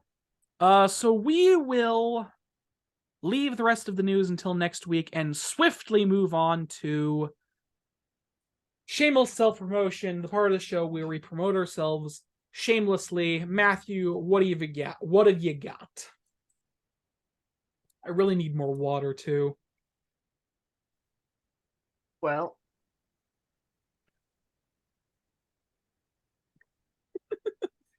I may have a video coming out. I meant to have it coming out a little while ago, but stuff and then decompressing from that stuff and my brain going. Mm-hmm.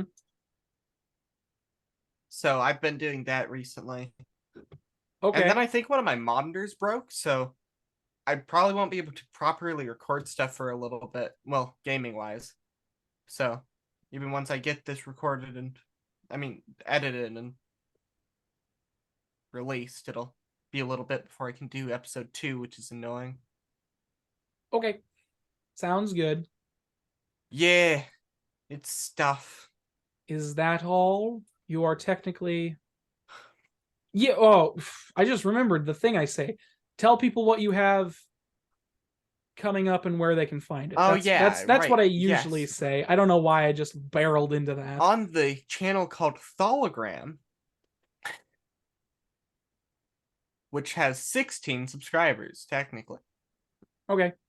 And That I'm writing scripts very, very slowly. Yes. And working on another project that I've had in my head for a little bit now. It's not a super time intensive one, thankfully. It's a very All right. relaxed project that I should be able to get done in a few days because I'm basically combining 2 game systems, one of which is a board game. So, All right then. Sounds good. Sounds and then good. I can run a game with a finite number of sessions. All right then. Which that is it? basically dungeon crawl. Yeah. Okay. Sorry to cut you off, but my God, we have gone too long. What? 4 hours isn't that long? What are you talking about? Shh, nobody has to know. Devin, People can what? see the little red bar at the bottom of the video. Devin, what have you got coming up and Never where can mind. people find it? Well, I've got a Minecraft video coming up at some point, which you can find on Bean the Builder, Okay. which has now been actually tagged to Bean the Builder with the official tag and everything. Excuse me. Cool. Which is super. It's super cool. Yeah. What else? I gotta have something coming up at some point. I don't know. I mean, I you think could shill for what has come out since it's that's been a true. month since we did the like last week's episode. There was like a month break, and you weren't even there last time. So I don't know. I've done stuff. I've done some stuff on the Mr. Wolf channel. I'm pretty sure. Maybe I don't know. I don't Okay. upload there enough. Those are the good videos. Good to know. And I finished editing a video. It's a big long video. It's like 7 minutes long, so it's not actually that long. But I finished editing a video for my dad's project. This project that we're working on called The Good Samaritan. Okay. Yeah. It's stories about the Good Samaritan. All right. Sounds cute. That it? That's it. I can't think of any other stuff. Okay. that we've been doing recently. Moving on to myself, the podcast will continue to Podcast. come out every week. This one came out a little later than usual. Sorry about that. It's just the way it was. Yeah, podcast will continue to come out and be recorded and come out every week for the following future. Hopefully, I don't have a reason to pause the podcast again for like a month and a half in the near future. Other than that, what else? Yeah, podcast will continue to come out on GTD Gaming Comment the Discussion on YouTube or GTD Podcast on SoundCloud. I'm on Twitter, kind of, except not really. I post when the episode goes live, and nothing else really. I don't have anything else to announce or otherwise. I need to get more. I need to prepare more before I can start that project I was talking about. Otherwise, I'm just gonna try and play some games and or other things. I don't know. I don't think there's anything else I have lined up to come out on this channel, so bada bing, bada boom, that's all you're getting from me for now, and that's all I have. End of shameless self-promotion. Oh my god. Man. Thank you all so much for watching this episode of GT Podcast.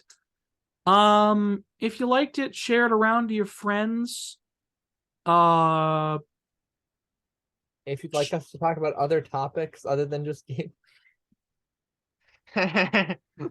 Yeah. Share it with your friends, share it with your enemies, share it with your frenemies. You know, if you liked it or disliked it, and all of those things. Just, you know, all that. Print it out in paper form and throw it at a coworker. You can find everything we talked about in the description or the pinned comment below. If you're on YouTube.